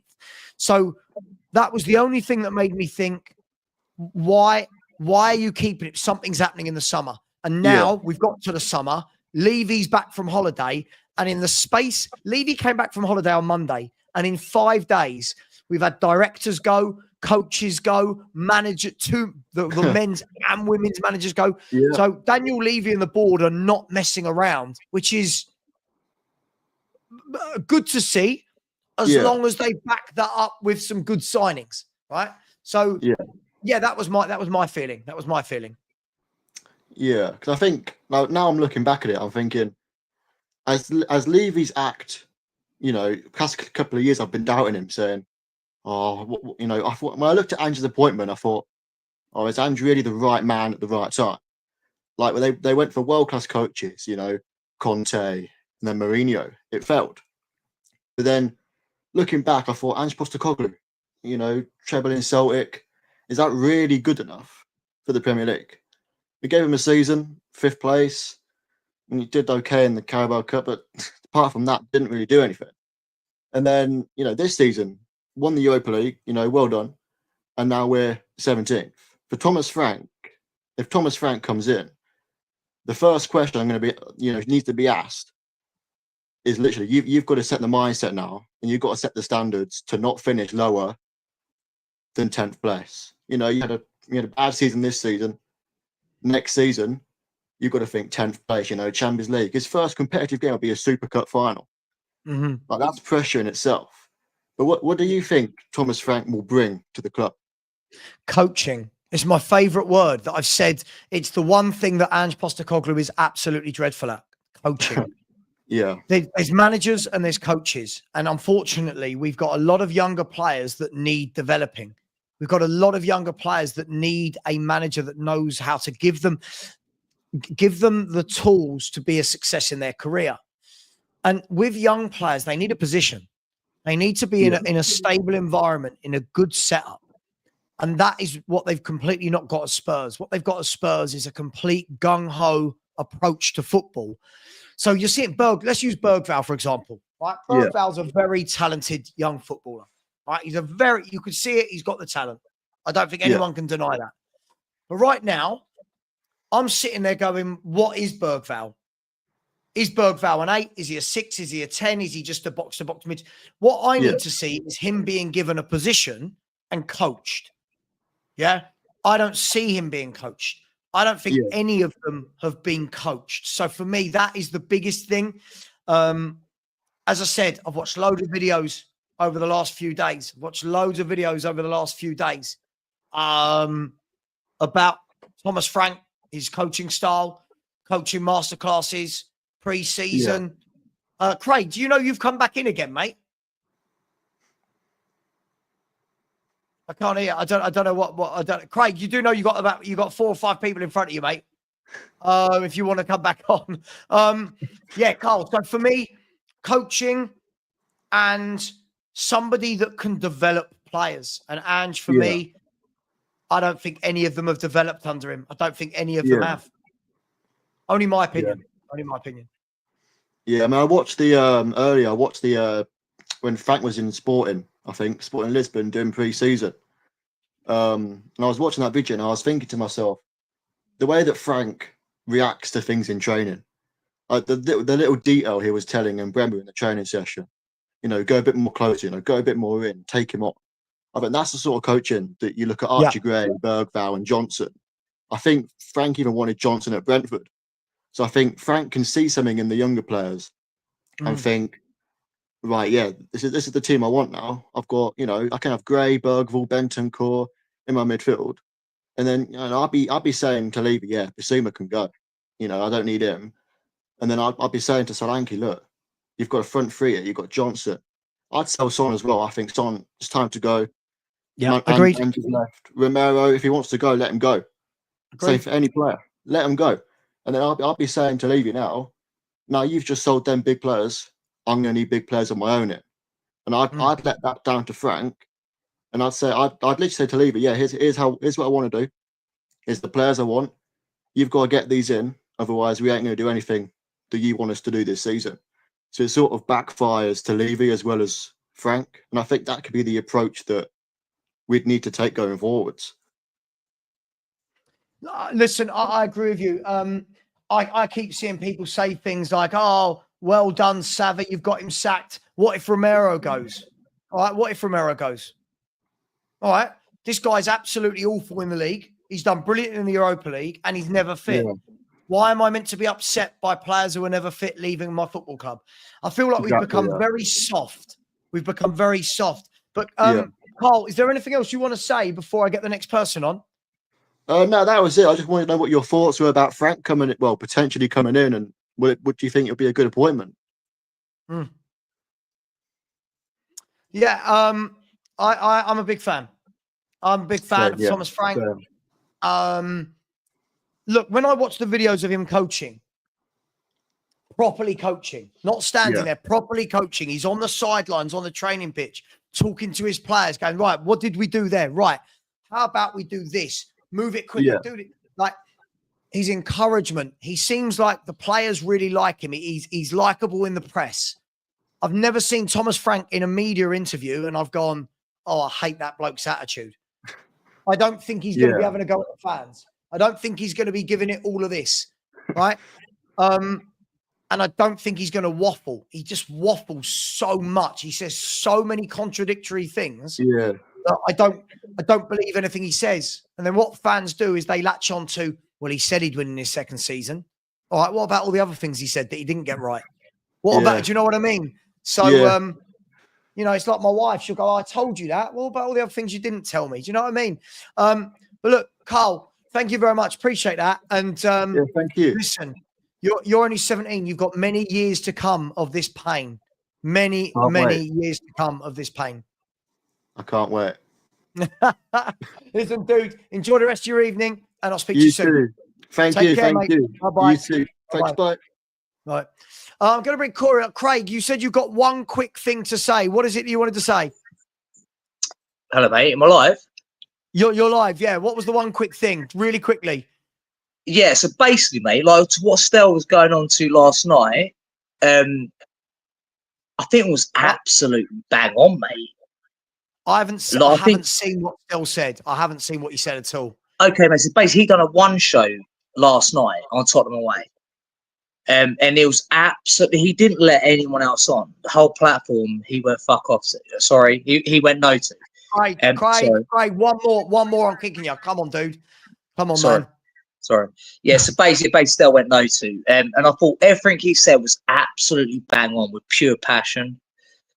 Like, he's clearly sick of the board, bruv. Like, and we all are, aren't we? But all the way structures, whatever everything is run with, it's run with pure, like, greed almost. It's giving nothing back to the fans, isn't it? Like, that's why I feel about Tottenham. That I generally do.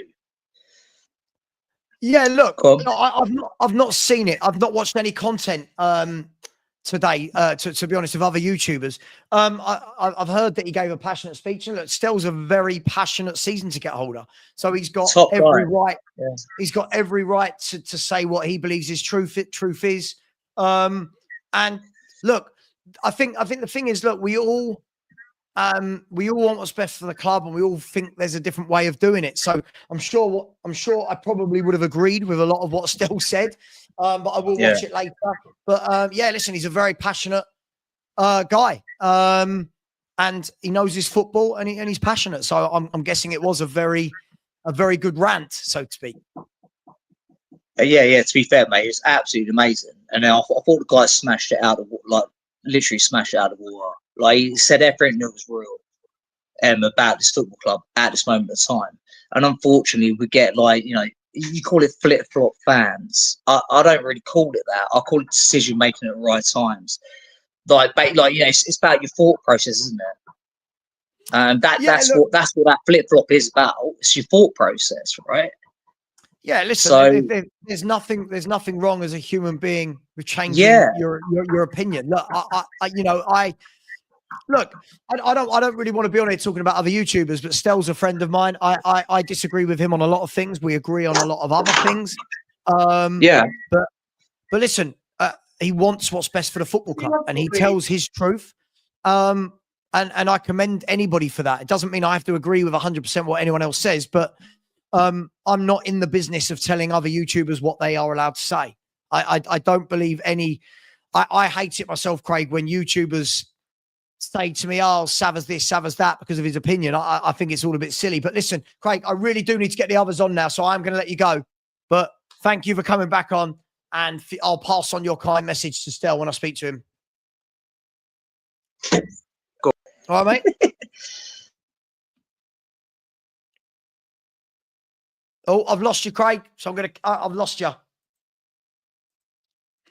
Right, I've got to bring on Corey, then Ben, and then Constantine. Bear with me, guys. I will get you all on. No one else, please call in. I'm going to have Corey, Ben, then Constantine. If anybody else joins in the background, I will be removing them now because at some stage I do need to rest my weary old bones. Corey, how you doing, brother? You well? Yeah, happy that it's finally happened. I've been sitting here for 2 years banging the same drum, and now I can put that drum away under my bed.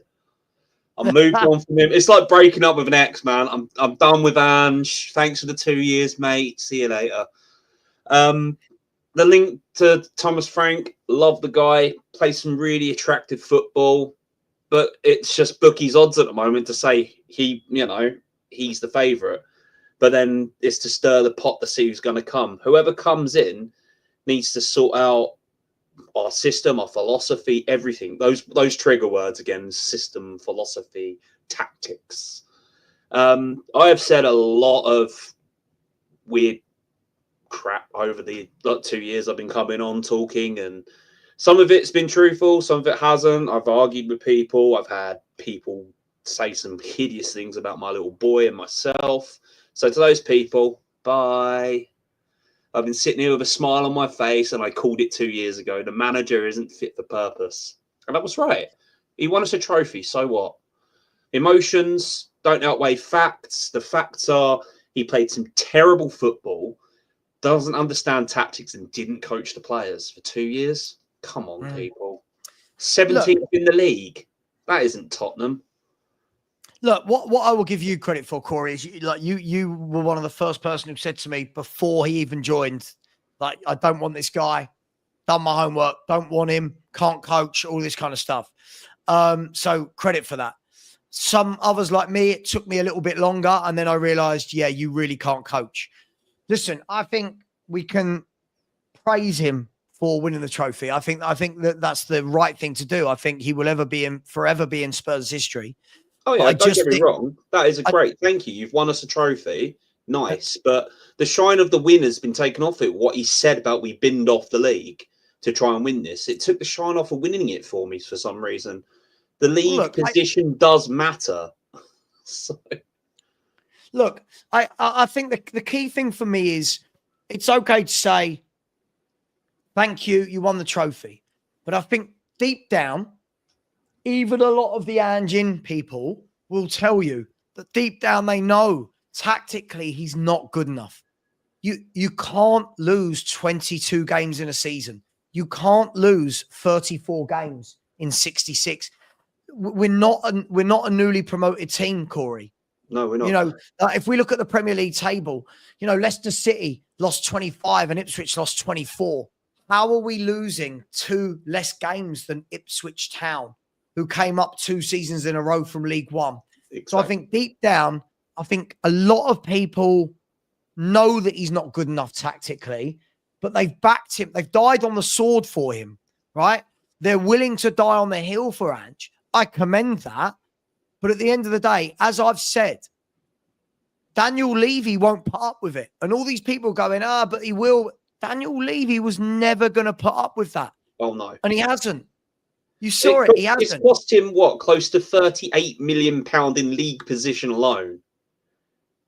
From fifth last season. He's very lucky that 17th. Levy didn't sack him before. If we're going to be brutally honest, Corey, he's very lucky that he got to the final. He should have been sacked after that Chelsea game with a high line, mate. I'm sorry. I've been banging that drum for 2 years. Now, like I said, I can put that drum away because I did my research into the guy before that ink even dried on the contract. I was a massive Julian fan. I wanted Julian Nagelsmann, and we said no to him on the fact that we didn't want to sign his coaches. I mean, if you want players to be coached, you need a top manager with a top team behind him. And you went from world-class manager to Ange Postecoglou. Look, what I would say is, I think Ange is good for what he does. And if we're going to talk about cup runs, this cup run, fair. I'll give him his credit. I'll give him his credit.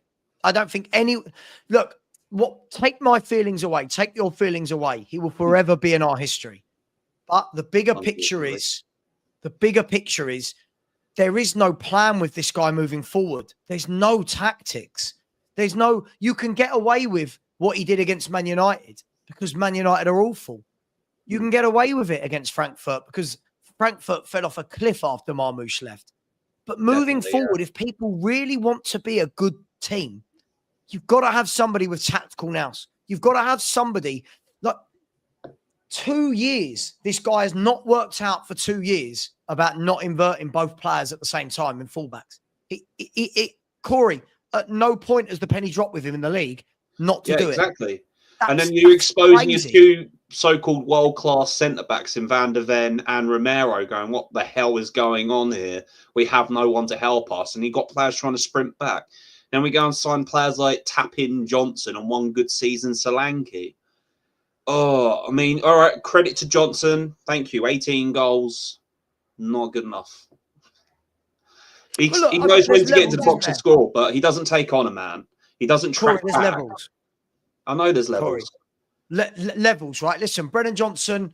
Listen, again, if anyone asks me about Brennan Johnson, I think he's an enigma, right? I think he's absolutely brilliant at the one thing he does, which is getting into that 6-yard box and scoring goals, right? As a footballer, I wouldn't open my curtains to watch him. He's dreadful. Now, that's fine at that level. But what you'll notice is when Spurs play the better teams, Brennan Johnson's nowhere to be seen, right? When Spurs are going to be in the Champions League, Brennan Johnson won't be able to just do that. You can't carry a player. And this isn't about Brennan, by the way. This is many of them. So, look, I just think the right decision has been made, and now we can draw a line under this chapter. Thank you for winning the trophy, but Daniel Levy has said it. 78 points in 66 games is utterly, utterly atrocious. And that's not even 2 points a game. It's 1.18. That's relegation form. That is relegation form. 1.18 for 20 months. 20 months, Corey. That was his win rate. It was so bad. I mean, there's parts of me where I'll be watching Tottenham and I'd get distracted watching another team somewhere in China or something. I'd have countless screens open watching different matches. I'd be like, oh, Spurs 1-0 down. Oh, let's go watch China. You know. I think that the worrying thing for me, Corey, is this. We knew how every game was going to go. The pattern was exactly the same in every game, right? Teams get the ball to their wingers early. They work out that we leave gaps in behind. That team ends up having 20-plus shots a game, and we're all over the place at the back. Never did I watch Spurs and think, oh, we're comfortable. Never did I watch Spurs and think, yeah, we're controlling the... I just think it's time. It was time. Yeah, I mean, literally, I've been saying for 2 years as well, Tottenham Hotspur under Ange Postecoglou is like listening to Einstein's theory. You know, the definition of insanity is to do the same thing over and over again to expect a different outcome. That was Tottenham under Ange, and I was just like, Why can't some of the fans see this? It is so bad tactically. Watching us lose the ball at halfway and then people sprinting past our defence and banging it in the net. How can people not see this? They were so close-minded on this guy. So the wall was pulled over their eyes. Levy done it again. Surprise! Levy did it again, guys. But the thing for me, what I want to see is, and whenever I had a conversation, obviously there is no Ange in, Ange out conversation anymore. That's done. Oh, finally. But whenever I had the conversation with people who were Ange in, I could never get an answer out of them. You'll see that from my next guest, Ben. You can never get an answer. There's always bottom of the V. There's always some excuse for why he doesn't see the problems and adapt his tactic. Like there was always something. It was always something. And again, people like this, great to win a trophy. But as I said to you, Mr. Benji, everyone's calling me negative. I told you, Daniel Levy will pull the trigger.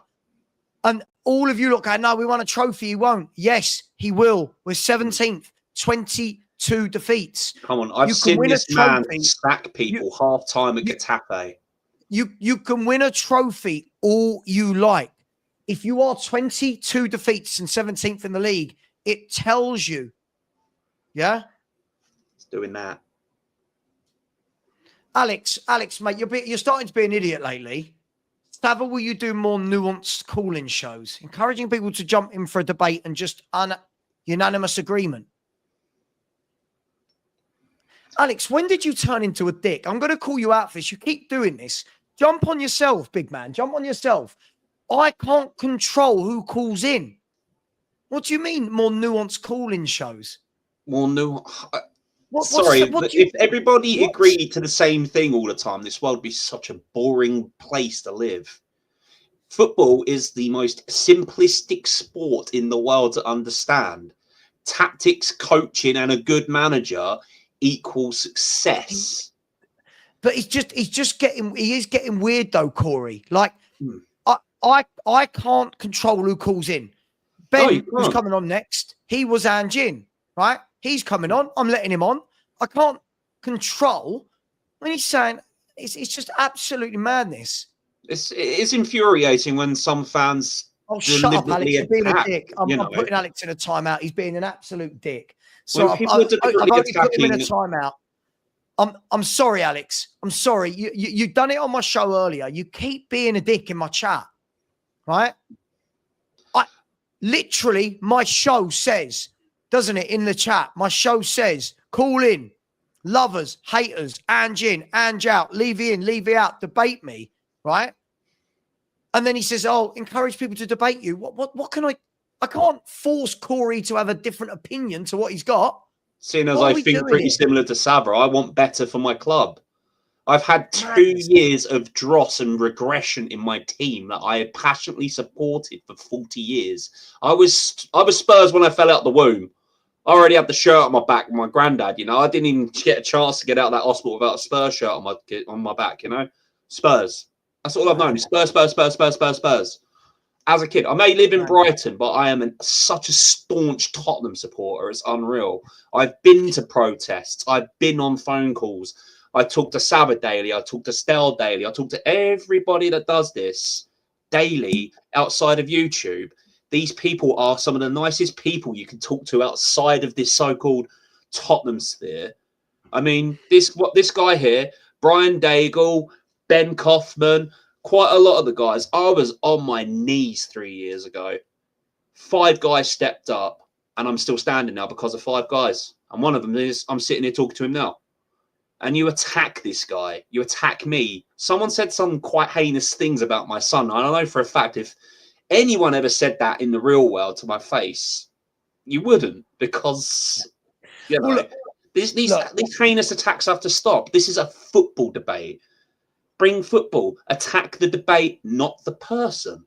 Attack their ideas, not the person. Critique the debate, not the person. It's simple. Let's move on. Look, guys, as I said, the link was there for everybody. I encourage YouTubers, viewers, everybody. I just can't make people have different opinions. I can't tell someone what to do. And the annoying thing about that is Alex and I do shows together, and like he's part of other YouTubers that I work with, part of their clique. And yet he was doing it earlier on in the day. He's doing it tonight. I don't get it. Will I have more nuanced debate? Anyway, Corey, anything you want to say, mate, before I get bottom of the V Ben on? I just need this next manager to be someone that brings and galvanizes us together again, to actually show some sort of tactical nous with some of these players, because you can quite clearly tell under Ange, these players didn't know what they were doing half the time. Whether it's Frank, I love the guy, love Glasner. There's a few other managers I've said before in the past on your shows, in other shows, that other people have just gone, but there are some top quality managers. There are a lot of good managers out there. Some of them we don't even have to pay compensation for if we do our homework right here. Savvy's on a free. You've got Lowe that's on a free still after leaving BVB last season. You've got quite a few good players out there that are still, not players, managers out there that are still unemployed, that are still top quality managers. Yeah. Listen, Corey, thank you, mate. I really appreciate you coming on. Thanks for your call, bro. Good and night, I'll bro. speak to you on WhatsApp. Yeah, see you soon, sir. All right, buddy. Take care, man. So I'll bring Ben on, and then I've got Constantine. Just quickly, I love this notion. Most fans would have taken 17th and a trophy. Hell no. Hell no. No.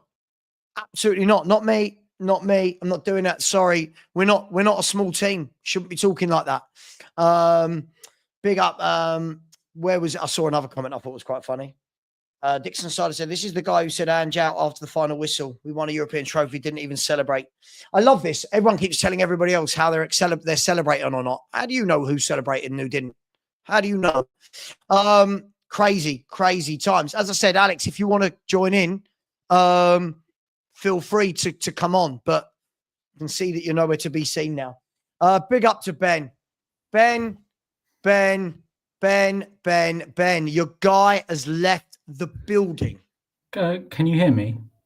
I can, yes. Okay, so I think this decision is an utter catastrophe and a disastrous decision for Spurs, and proves that we are a club that does not want to win things and are not interested in winning trophies at all.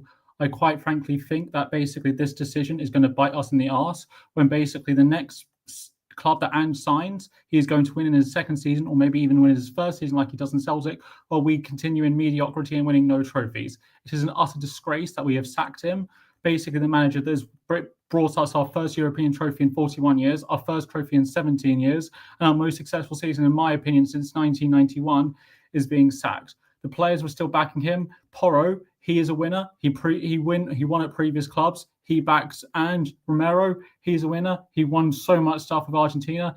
He backed Ange. They know what a winning mentality is about. They know what a winning team looks like. Ange was building that, and that's been ruined, quite frankly. And also, if we sign Thomas Frank, that just shows you that basically we're interested in just competing, putting the pressure on, and winning absolutely nothing. Frank, since he's been in the Premier League, he's been in the Premier League with Brentford for 4 seasons, has not won a single game in cup competitions against Premier League opposition. He also didn't win against Brøndby. He didn't win with Brøndby when he was managing in Denmark. He's not a winner. Ange is a winner. What I care about is glory. Ange brought us glory. Frank will bring us no glory. I'm utterly gutted by this decision, and I think it's an utter catastrophe, quite frankly.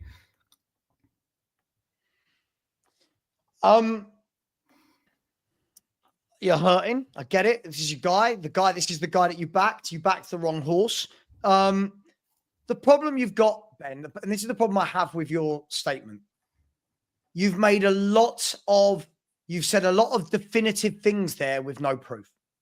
This is what I like about. I can see it. Every Ange in person is saying the same thing, with absolutely not doing the homework, no definitive proof on anything. Right? First and foremost, you don't know what Tottenham are going to win again and what we're not. I don't know what Tottenham are going to win again and what we're not. Right? So we go back to challenging, but not winning anything. Well, you've got no way of knowing that. Neither do I. Second of all, you keep talking about cups, but I'm pretty sure that even Thomas Frank has never finished 17th and on 38 points. Right? 17th. I'm pretty sure that Thomas Frank has never had a season in the Premier League where he's lost 22 Premier League games. Don't interrupt me. I can see you're about to interrupt me, right? Thomas Frank is at Brentford. The problem, Ben, that I have with Ange fans like you and the others, right, is you guys don't apply context to how good Thomas Frank is. What you've done is, I get this all the time. I see it when people do this. Thomas Frank is dreadful because he's not Ange. Thomas Frank, right, isn't this. He isn't that. You don't know what he is and isn't. He is utterly respected in the world of coaching, massively respected in the world of coaching. This is a man that is at a club, right? This is a man that's at a club that shouldn't be winning trophies every year. It's Brentford. Do you know when Spurs were in the Champions League final, Ben? Brentford were finishing 11th in the Championship. 11th. And in that time, he's managed to get them up. They weren't fancy to go up. He's managed to keep them up, get 2 top half finishes when everyone else who comes up goes straight back down. He loses his best players every single year. Every year without fail, this man loses top players from his team. And he goes again, and he goes again, and they get better, and they get better, and they get better. And he coaches them, and he coaches the young players, and he makes the senior players better. He's tactically flexible, right? Brentford have the second lowest wage salary in the Premier League. So he has the best points to salary ratio in the Premier League. But what all people do is go, but he's not a winner. Well, sure. Let Thomas Frank manage Celtic. He'll also be a treble winner, right? So when we're saying this, we've got to be very, hang on. We've got to be very careful here. We've got to be really careful when we're just calling people not winners. What about Eddie Howe? He wasn't a winner. Now he is. Yeah? Glasner wasn't a winner. Now he is. Like with Frankfurt, won the Europa League, right? There's a lot of managers that just because they haven't won something doesn't mean they're never going to win something. Alex Ferguson hadn't won anything until he had. Pep hadn't until he had, right? All of these managers hadn't until they had. So this excuse that he's not a winner, well, yeah, because he's managing Brentford in the Premier League. So surely you see pound for pound how good a football manager and a coach Thomas Frank is, don't you? Can I respond to this? Sure, go for it. Okay, so first of all, you bring up Celtic. Celtic are dominant, I admit that, but that was not the only achievements and trophies that Ange has won. Australia, not even in the top 100 in the world and not even top 10 in Asia. They had never won the Asia Cup before, and Ange won the Asian Cup with them. Brisbane Roar had never won anything in his life. I know his history. Yokohama had won the league in 15 years. Ange won them the league. Now, in terms of... No, hang on, I know his history. I know, but I don't... No, hang on. But this isn't a rant. You're telling me I know what he's won and who he's won with. I don't need to put in history. Thomas Frank, okay, you brought up Brentford. You didn't address my point about Bromby. He also didn't win Bromby. They are not the Brentford of the league. They're quite frankly the Arsenal of that league, and he didn't win anything with them as well. So don't give me that. Arsenal don't win anything here. Anything with Brentford. He also couldn't even win in the Championship. He didn't win the Championship. He got through the playoff places. There's no playoff places in the Premier League. There's no charity places like that. You say good coach. Well, perhaps it's because Brentford have got a good scouting network and Tottenham have got. That's why he's got players that can improve and the players were good. Not because basically he's a great coach, but Brentford have got a good scouting network. And I think basically... Now you're waffling. Now you're waffling. No, hang on. Now you're waffling. And I think the people that have propagated this slander about Ange, that he can't manage, he can't coach, he can't do anything, are going to have egg on their faces when he goes to his next club and starts winning stuff like he's done at every single club. He said he's going to win in his second season, 17-year trophy drought. He ended at Tottenham. I don't know where he's going to be next, but what I do know he's going to be successful. He's going to be lifting a trophy. And I don't think Tottenham are going to be doing the same thing. Well, first and foremost, mate, I like it when people say egg on my face. I've got no egg on my face. I don't care. This manager's just shown me the worst football Premier League season I've ever seen. All right. So when you're talking about egg on my face, why? I don't want him here. He's not going to do anything at another club that I go, oh my God, I wish we'd kept Ange. So that sentence doesn't really make sense. Second of all, again, look at how you're belittling Thomas Frank. Really think about this. You are belittling a man that has hardly any money every year, right? Has got Brentford in the top 10 of the table twice, right? For the size of the club they are, for the salaries they pay. He's done a phenomenal job. Look at the players he's coached better. And then you're going to put all of that on the recruitment team. Why couldn't it be? Why couldn't it be that he's a good coach? Why is he so respected in the world of football? They said earlier on Sky Sports that Thomas Frank has turned down clubs in the last 3-4 years in the Premier League, right? Lots of clubs have looked at Thomas Frank because he's a bloody good coach. This is the difference. He's a coach, Ben. We need to be coached. It's okay going on the cup run. But surely, Ben, you understand 22 defeats and 17th. We're Tottenham. We're not Burnley. That is why Daniel Levy has pulled the plug. I told you he would do this, and you all said to me the 22 defeats don't matter. And I told everyone that would listen, it bloody well does. And it did. Didn't it? In the end, that's what's cost him his job, Ben. So, Savva, can I remind you that in the last 2 weeks, you were saying that you thought Ange would stay, though, didn't you? I said... In the last 2 weeks, you said Ange would stay. You thought Ange would stay, even despite the information you had in front of you. Sure, because we didn't hear anything. So I thought, he's staying. So but you can't really do that. You can't say, I told you, but then you shift your position and you shift it again. You can't really say, I told you so, can't change your argument when you say you predicted he would get sacked and you predicted he wouldn't, then you predicted he wouldn't. That's kind of a contradiction there, Savva. No. But Ben, you can try and catch me out with clever word games all you like. I love you, Savva. I would never try and do that to you. Ben, at the end of the day, I don't really care about that. I just care that he's gone. I'm so happy that the manager has gone, right?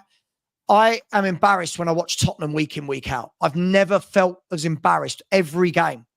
And as I said, whenever I speak to an Ange fan, no one can tell me about why his tactics are so bad in the Premier League. No one can tell me why his form is so bad. 66 games, his points per game ratio is 1.18. That is diabolical. Why? Well, so if he's so good, why? You can be a stat nerd all you want. I'm not interested in...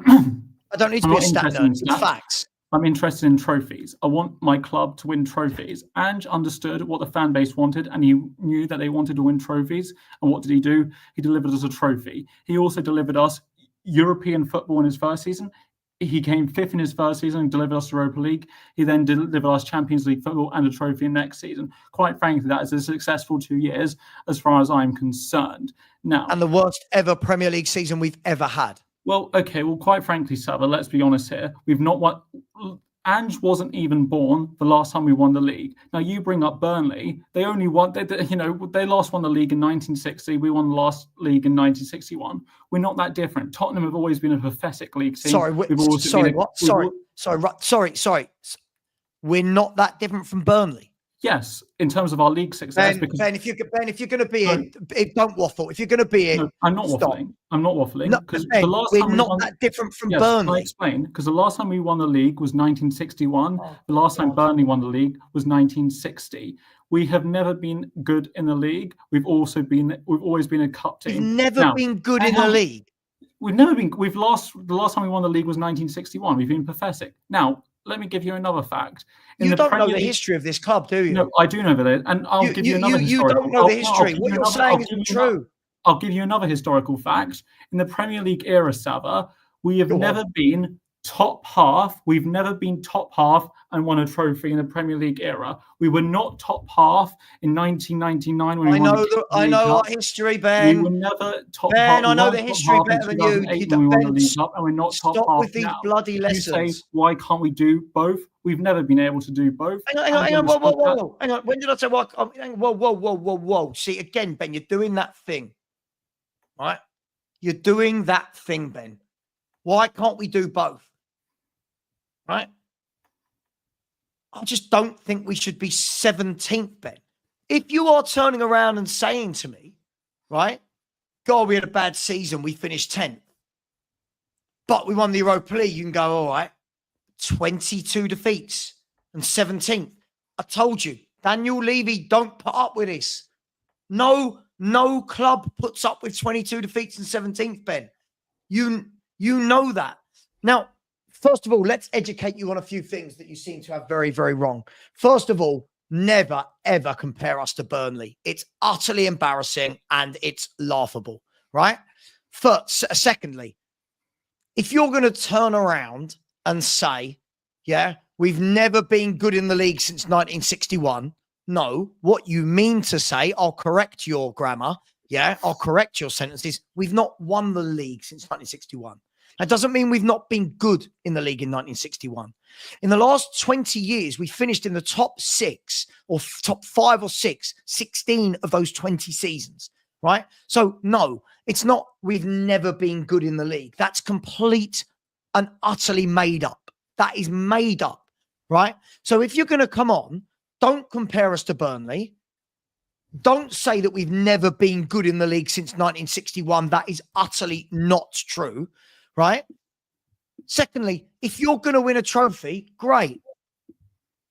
But when you are 17th with 22 defeats, none of you can be shocked that he's gone.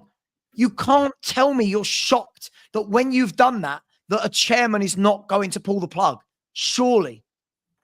For the bigger picture, his football doesn't work, Ben. His football does not work in the bigger picture. He had a great cup run, but his football doesn't work. The board have seen that. Most fans can see that. It's only the fans that are just, he won a trophy, he won a trophy. But we also concede more goals than we ever have, more defeats than we ever have, less points than we've ever had, the lowest league position we've ever had in the Premier League. It's not good enough. That's why he's lost his job. Can I respond to this, please? Sure, go for it. So, okay, so what you are the epitome of Spurs fan arrogance. You say we can't compare ourselves to Burnley. Burnley have won 2 First Division titles. We have also won 2. Derby County have won the First Division more recently than us. Okay. What are you talking about? Well, no, because what has this got to do with anything? By the way, you say don't interrupt. You've interrupted me after about 5 seconds of talking. I can't sit and listen to you waffle. I'm not waffling. I said a factual statement. Because you can't handle facts does not mean I'm waffling. Now, I hate to break it to you, Savva. You get the same amount of trophies as finishing second as you do 17th. I hate to break it to you. You don't keep your job when you finish 17th. He was spot on with his press conference. Your guy's gone. And your guy's spot on with his press conference when he said this club would benefit much more for a trophy than he would do third. He was spot on about that. We were constantly getting bantered under Pochettino. We're still getting bantered. The manager even if we're finishing top 4 and getting to the Champions League final. Remember what Chiellini said? Giorgio Chiellini made fun of us. He was like the history of the Tottenham. Why? Because we always bottle it. We did not bottle it under Ange. We got to a final, we won it.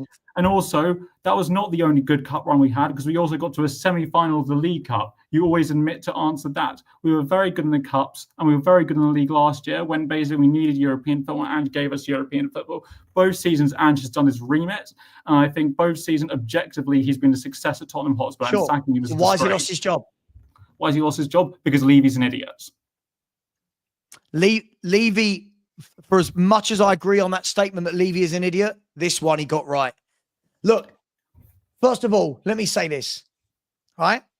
Let me say this.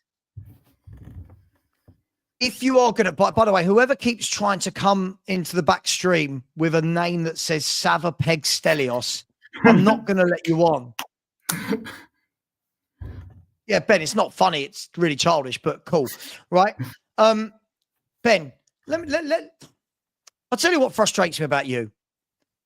You're bringing up Burnley winning the league when they won it in 61-62. It's got absolutely no relevance to Tottenham and Burnley as football clubs in 2025. It's got no relevance. When you're using that sort of data, it doesn't mean anything. It doesn't mean anything because Burnley won a league title in 1962 has no bearing on Spurs versus Burnley in 2025, right? Look, at the end of the day, the guy got sacked because ultimately, he did an absolutely dreadful job in the Premier League and he's lost Daniel Levy money. We're never going to agree on this, Ben. The manager's gone. I am happy he's gone. You're unhappy he's gone. We move forward, right? We can have these debates forever now about Ange staying, Ange going. He's gone. Daniel Levy has pulled the trigger on a guy that has lost him a lot of money, right? And has seen Tottenham slide into 17th in the table. I get it, right? It's not about having a party, right? It's not about, oh my God, amazing, he's gone. It's about, right, what do we do now? As I said, after we won the final, what do we do now? How do we move on? But already I'm seeing everyone who is an Ange fan already isn't actually looking at what Thomas Frank does as a body of work to appreciate what he does as a coach. And if ever I've seen a football team that needs a coach, if ever I've seen a football team that need a coach, it is Tottenham Hotspur. We are so badly organised on that pitch. We are so bad, Ben. 22 defeats, 65 goals conceded, 126 goals conceded in 2 seasons. It's unheard of. We don't do this. So yes, brilliant. Thank you for winning the trophy. He's always going to be remembered, right? Now we need a coach. Now we need someone who can set up a defense. We need someone who can coach and develop the young players. We need someone that's not going to lose 22 league games, Ben. So we can argue this all day long. But at the end of the day, we've gone after a very sought-after coach who's turned clubs down before, right? By the way, Ben, he wasn't my first choice before anyone, but I'm happy with that as a choice. I'm happy with a coach. I've said it to you, haven't I? Every call, you must admit this, every call we've had together said to you, I want a coach. I want a coach. I want a coach, right? I have said that. And I think we need a coach. We've got a very young squad that need to be developed. So look, at the end of the day, he's gone. Whether I like it, whether you don't like it, he's gone, right? There's nothing we can do about it. He's gone. We now need to move forward. And surely you agree with my next statement, Ben. Now we need to go and have a decent transfer window. Now we need to go and buy whoever the manager is, some good players. Would you agree with that? Can I respond to any of this? Sure. Okay, so you talk about developing young players. Well, first of all, you're forgetting that Ange, as the Australian team manager, was literally tasked with bringing the youth in. That was the end of Australia's golden generation. He was tasked with transforming the squad, and he did transform the squad. He also, at Melbourne Victory, had a massive job in gutting the squad and improving them and getting rid of the old timers. Spurs. The same as Brisbane Raw. Talking about Spurs. Let me finish. No, because Ben, you keep talking to me about clubs that aren't Tottenham. Shut up. I said you told me about interrupting. I know, shut but up. Ben, I zip my lip.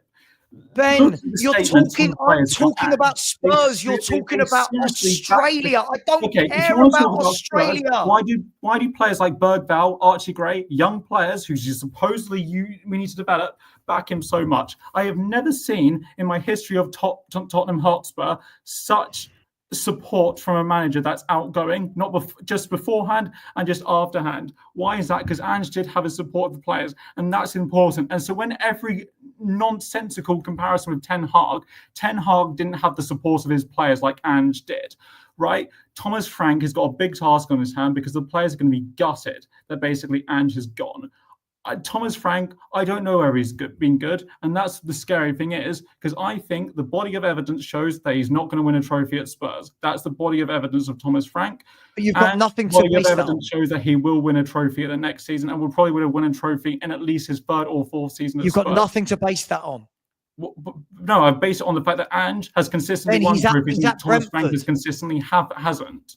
Yes, because Ben, Thomas Frank is at Brentford. No one is expecting Brentford to win trophies. So, Ben, I'll tell you the reason why I cut you off, right?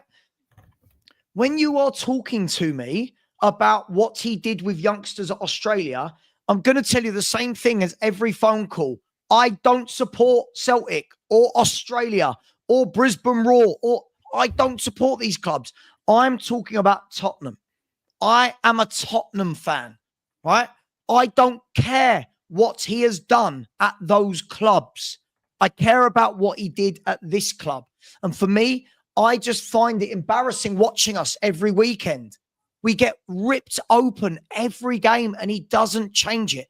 I understand that there are fans that love the tactical side of the game and fans that don't, right? Fans that like the tactical side of the game. I am deeply into my tactical side of football. I always have been. It's why I did my coaching badges. It's why I worked for 2 football clubs, right? This manager on the tactics side is horrific to watch. It's embarrassing. Managers, coaches on 4 Monday Night Football are calling it out every week, saying, how has he not adapted? How is he not changing this in the Premier League? So I don't care what he's done, Ben, in Australia. I don't care what he did with the youth team. Hang on. I don't care what he's done there. For me, what I care about is I've just seen my club lose 22 games. Now, I'm going to ask you this question, Ben. On behalf of you and all the other ones who just tell me, just back the manager, are you all going to back Thomas Frank if he comes in or not? So, Savva, by the way, I've never been a guy that said just back the manager. I've said on your show before that when Nuno came in, I wanted him sacked before he even managed a game. I don't want Thomas Frank. I will not back Thomas Frank because I don't think he will win us a trophy. That's why I won't back Thomas Frank. But I've never been a guy that says just back the manager. You may say that some of the others, but I've always basically never ever been one guy that says just back the manager and lack critical thinking. I've never been that guy. Are you going to back Frank if he comes in? I don't want Thomas Frank as the manager. No, I don't think he'll win us a trophy. Okay. It's not what I asked. So you're not back. So just so I'm clear right now, you are not backing Thomas Frank from day one. Is that right? 3 criteria for when I want a manager sacked. The first criteria is what I call the Juan de Ramos criteria, which is when I think a manager is going to get us relegated. The second criteria is what I call the Nuno Espirito Santo criteria, which is if I think that a manager is definitely not going to win us a trophy. And the third criteria is basically if a manager goes 2 seasons without a trophy, I want them sacked. Thomas Frank means the second one. I don't think he's going to win us a trophy. So as soon as Thomas Frank gets appointed, I will be Thomas Frank out as soon as he gets appointed. Okay, so as soon as he gets appointed. Okay, cool. I want Thomas Frank gone as soon as he gets appointed. Yeah, he's not going to win us a trophy. I'm not interested. He's not a terrible manager. He's not going to win us a trophy. I'm interested in trophies. He's not going to win us a trophy. It's as simple as that. Okay, well, let's end this conversation here then. The fact that you've just come on and said you will not back the manager from day one, cool. There's nothing else I can say. There's nothing else I can say. What's happened here is everyone's forgotten that aside from a trophy, managers have a job to train, to coach, to implement tactics, to get the team up the table as high as possible. There are other considerations that go into it. Ben, Tottenham don't win trophies every year, right? So for a team that many teams, by the way, not just Spurs, many teams don't win trophies every year. So you have to look and say, what else do they have to do in their job, right? That's why you need to bring in a coach. It doesn't need to be for 5 years. Maybe you bring in Frank, he stabilizes everything, right? You bring in Frank, he stabilizes everything, and then someone else comes in a couple of years. But you're saying from day one that you want him out before he's even been appointed. That's mad. Can I respond? Yeah, sure. Okay, so basically, you're talking about like Tottenham are a bum team. We won a cup last season. That's not what I said. And we got to a semi-final last season. That's not what I said. Of course, I'm expecting a manager to be competitive last season when he's taking over a club that's just won a cup and also simultaneously got to a semi-final as well. Thomas Frank has never been in England, has never got past the quarterfinals in the cups. But you know the football isn't just cups. I see the future, Savva. I know he's not going to win anything. And why would I want to back failure? I don't want to back failure. I know Thomas Frank is going to fail and not win a trophy. No, I'm not going to say. I'm not going to sit there and be a sycophant to a manager that's basically not going to win his trophies. I think the game is about glory. The reason why I'm Levy out is because he's not giving us glory. And the reason why I was so pro Ange is because I believe that Ange would give us glory. Ange did. Frank won't. That is my position, and that's an ideologically consistent position. Okay, so Ben, but can I just let you know something, right? All you talk about is trophies. You do know there is such a thing as a league, right? You do know there's such a thing as a league that chairmen and businessmen and coaches and players have pride about, right? So when you're just saying trophy, in all the years that teams don't win trophies, it doesn't mean they just stop playing in the league.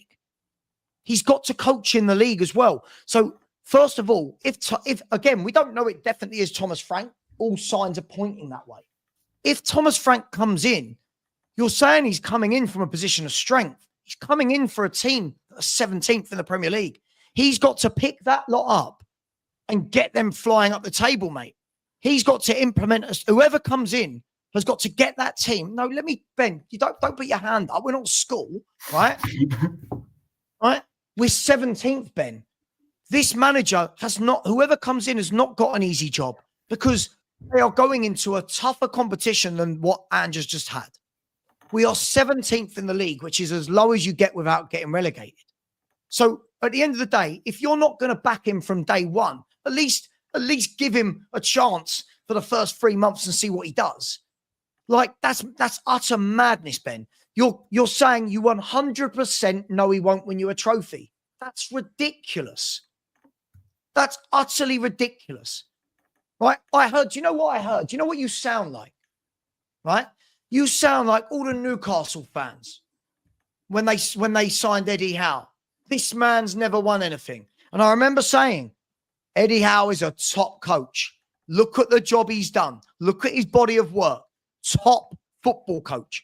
People like you don't understand coaching. So what you do is you immediately go, not won a trophy. Cool. So now let's bring some logic and common sense to the conversation.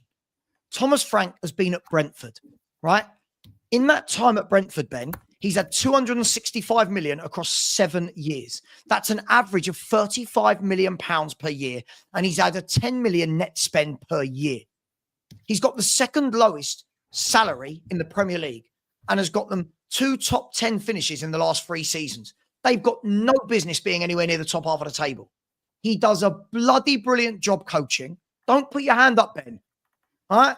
He does a bloody brilliant job coaching. But because you're so hurt, I see all the Ange fans, I can see them in my chat, because you're so hurt, because you were so ready to die on the hill for Ange, you can't open up your mind to the possibility that somebody else could do a good job. You can't open up your mind to the possibility that this man will coach us better. Ben, look at Pochettino, right? Pochettino came in from Southampton. Ben, stop putting your hand up, right? Pochettino came in from Southampton. Loads of fans don't want him. Southampton came in, brilliant pedigree as a coach. He coached Spurs brilliantly. Right? But already our fan base have forgotten that, and suddenly Thomas Frank is shit before he's even started. Go and listen to what other coaches say about Thomas Frank, right? Go and listen to what they say about him. He is so well respected as a coach because he's a bloody good football coach, right? You haven't done your homework at all. You don't understand the context of Tottenham versus Brentford. You don't understand that Thomas Frank shouldn't be winning trophies with Brentford. Why should he be? They've got the second lowest salary in the country. They should be nowhere near where they are, Ben. They should be nowhere near. No, I'm ranting. You let me rant. It's my channel, right?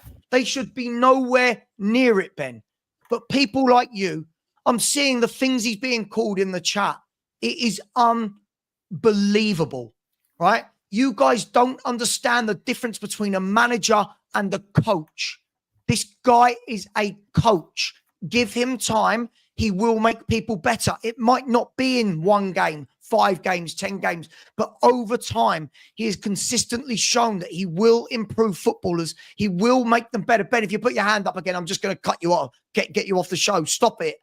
It's childish. You're going to talk when I've finished, right? But you coming on here, all the Ange fans, I categorically tell you this. You can't categorically tell me that. You can't. You don't know. You don't know the future, right? You want to back a manager that has shown he can't cope with a Premier League, but a manager that's shown he can cope with less resources, less money, a smaller club. That manager's the one you want to shit on. It makes no sense. You don't understand coaching. Go and watch some videos about coaching, Ben. You will understand why Thomas Frank is so sought after by clubs.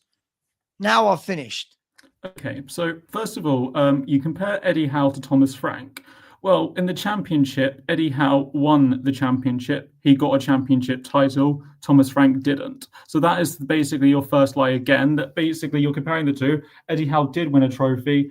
Thomas Frank did not. Secondly, Thomas Frank has not only managed Brentford. He managed Bromby. He didn't win anything there. He didn't win the cup at Bromby. He didn't win the league at Bromby. Managerial job.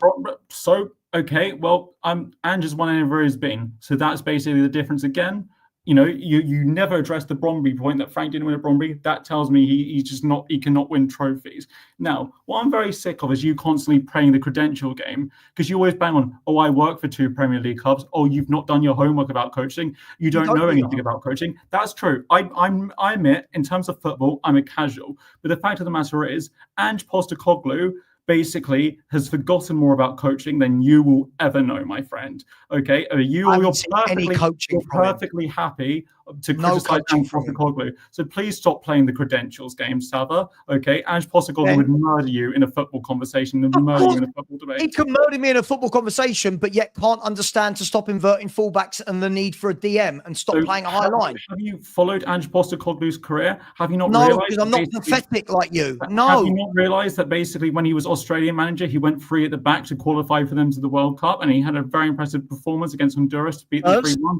You would, you know, if I've got an opinion of a manager, I would at least have the courtesy to review what they've done in the past, and evaluate from there. You don't have the courtesy because you're just a shock jock. You're not interested in basically factual information. You're not interested in values of opinion. You're just a shock jock. That's the fact. That's the thing with you. So Ben, okay. So I'm going to ask you this. Let me ask you the obvious question then. You keep telling me what he's done at other clubs and how brilliant a coach he is. Why did he not implement that in the league in 2 seasons at Tottenham? Well, I completely disagree with that, because in his first season he came 5th. In his second season, he basically he came 5th in his first season. Every fan base was doing it again. No, because he came 5th in his first season, and every basically fan. Answer the question I asked you, Ben. I did. Answer the question I asked you. I didn't talk to you about league position. Answer the question I asked you. Why, if he's such a good coach that you say is, by the way, he's a manager for me, not a coach. He's such a good coach that can go to free at the back and do his stuff. Why in 2 years have we not moved away from the high line, the lack of a number 6, and the inverted fullbacks, which allows everyone in down our channels? If he's such a good coach, why is he not? Again, that is a total inversion of reality, because we saw in the Europa League that he didn't stick to his tactics. Everyone acknowledged that he didn't. No, because in the Europa League, he did change his tactics, and he didn't win a trophy as a result of that. He also got us to a semi-final of a cup competition. It's not why and unfortunately, listen to the question. Listen, no, you're not. Listen to the question. You don't like the answer. Listen to the question. That someone's not answering the question. I am answering it. Listen to the question. Factual information, because you've got. Listen to the question, Ben. If you stop one ideology, answer my that is your Ange hate. You've got one ideology, and that's your Ange hate. Okay. Answer the question I asked you. I did answer your question. You have not. You've talked about Europe. You've talked about Europe and the League Cup. Now listen to the words that came out my mouth. In the Premier League for 2 years, why has he not done any of these things you tell me he's good at as a coach at other clubs? Well, you say 2 years. Why? In his first league season, he finished 5th. He finished not what I asked. League, I can't do this. Frank, you're not answering. Well, no, you said in the Premier League he came 5th in the Premier League. That's not what I asked. The manager you keep championing. That's not what I asked. So you again, you just don't like factual information. You listen to the question, Ben. Listen to the question or get off. You're not answering the question. I did listen to your question. You didn't answer it. You just don't like my answer. You said he finished 5th. It's simple. Just move on. If you don't like my answer, then just move on. But you know, you can't handle. You're not answering my question. I am answering. It's not my fault. You just don't like factual information. You don't like factual information. Ben, don't do this again. It's not about factual information. I did not ask you if Ange finished 5th in season 1. Please answer the question. This is what you do. You deflect. This is a very simple question that's going to come out of my mouth. In the Premier League, why has he not adapted his tactics that you tell me he's such a good coach? In 2 years, he has not adapted from the high line, the inverted fullbacks, and the lack of a defensive midfielder. If he's such a good coach, why has he not adapted that in 2 years? Notice I've not said anything about league position, nothing about the League Cup, nothing about the FA Cup, nothing about Europe. In the Premier League, why has he not adapted those tactics? Why? Well, it's a pretty absurd question you asked, Savva, because basically, no, because what you're asking me to do here is to basically remove anything good he's done. You want me to remove his first season when he came 5th. You want me to remove his semi-final he made in the League Cup, and you want to remove this trophy. Right, No, Ben, can we end this? Can we end this? You're not answering my questions. It's boring now. It's a ridiculous question because I answered the question. You want to remove. Ben, please, can you? I don't want to kick you off, but please, can you leave? I'm trying to ask you a question, and I'm getting the same answer back. Well, okay, so I'm really sorry that I have destroyed your echo chamber. You have not destroyed anything. Just doesn't answer questions. It was a very simple question, ladies and gentlemen. But again, there is not one Ange fan that can ever answer it. I've asked so many Ange fans, why doesn't he do it? They can never, ever, ever answer that question without talking to me about Australia or Japan. I'm asking about the club I support, Tottenham Hotspur. Why? Look, he's gone. He's gone. But now we're already saying, right, that we're not going to support the next manager. It is what it is. It is what it is. Listen, I'm a Tottenham fan, right? I'm not an Ange fan. I'm not a Frank fan. I'm not a Jose fan, a Conte. I'm not a Levy fan. I'm a Tottenham Hotspur fan. I want what's best for my club. I want what's best for my club. Constantine, thank you for being very, very, very patient. I'm sure you were enjoying that backstage. How are you? Hello, Savva. I'm good. What about you? I'm very well, thank you. Yeah, very good. By the way, I'm not angry or upset. It's just how I debate, so it's all good, my man. What do you want to say, my man? Yeah, so Ange sacked. I mean, yeah, as a guy, I liked him, but as a coach, let's be honest, he wasn't gonna last. And it's ironic, isn't it? Because he said it in one of his interviews that he doesn't want to go scramble 1-0, but yeah, he had to throw his philosophy away to win us the final. It's a bit ironic to me.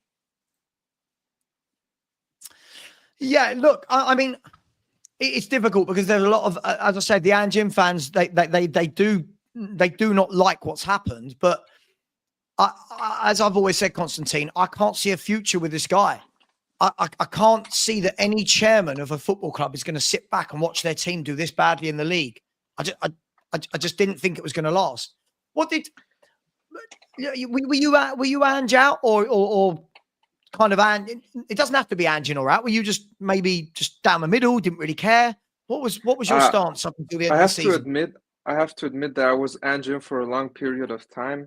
Sure. But yeah, when the injuries came, I also thought to myself, like, is this really a coincidence that we're getting all these injuries? I didn't think so because he had this problem at Celtic as well. Playing very extreme football is not really effective, at least not all of the times. I like this Johan Cruyff quote where he basically said, playing football is very simple, but playing simple football is the hardest thing that exists. And that's what I like that quote a lot, because I don't think you can be a manager and do these extreme tactics. You know, I don't know any club that does this, neither defensively nor attackingly. You know, and yeah, I think, look, either way, people are going to be angry because if we sack him now, you're going to have people that said, you didn't give him extra time. We won a trophy.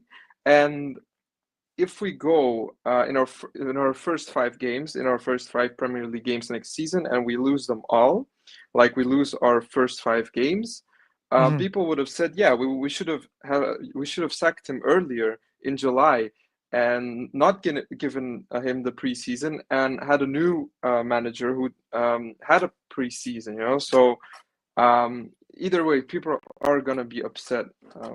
So yeah. Yeah, listen, just quickly, just before I answer that, guys and girls in the chat, guys and girls, like, I'm seeing a lot of things being said about me, about Ben, about Australians, about Americans. Can we leave all that to the side, please? Can we leave all that to the side? Have football conversations. We don't need to talk about people's nationalities. We don't need to talk.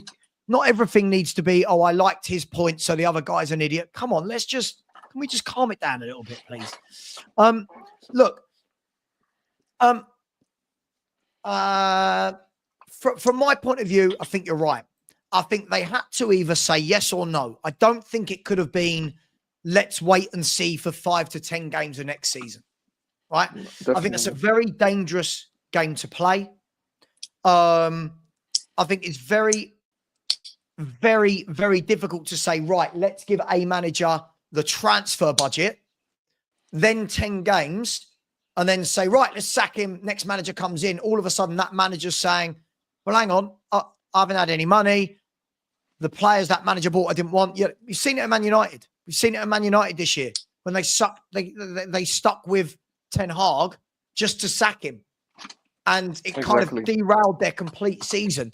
Now imagine, Constantine, they'd given that 240 million that Ten Hag had. Imagine they'd given that to Amorim in the summer. Right. So I think they've done the right thing for me personally. And even just a preseason, I think you'd see a totally different United squad if he had the preseason. People really underestimate what a preseason can do to these players, you know.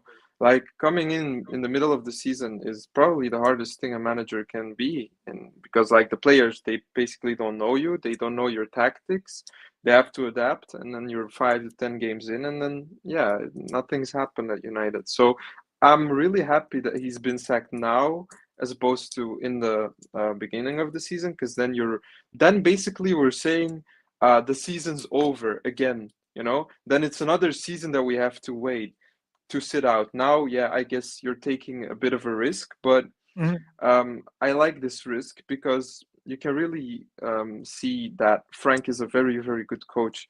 He's I like him. He plays simple football. Like I said, he's a very, very good coach. He's a man motivator as well. Ange was as well, but I don't know. Ange's tactics never really sat right with me. Look, I completely agree with you. And as I've said, I really like looking at football from a tactical viewpoint. I always have. I love that side of things. And I've done a lot of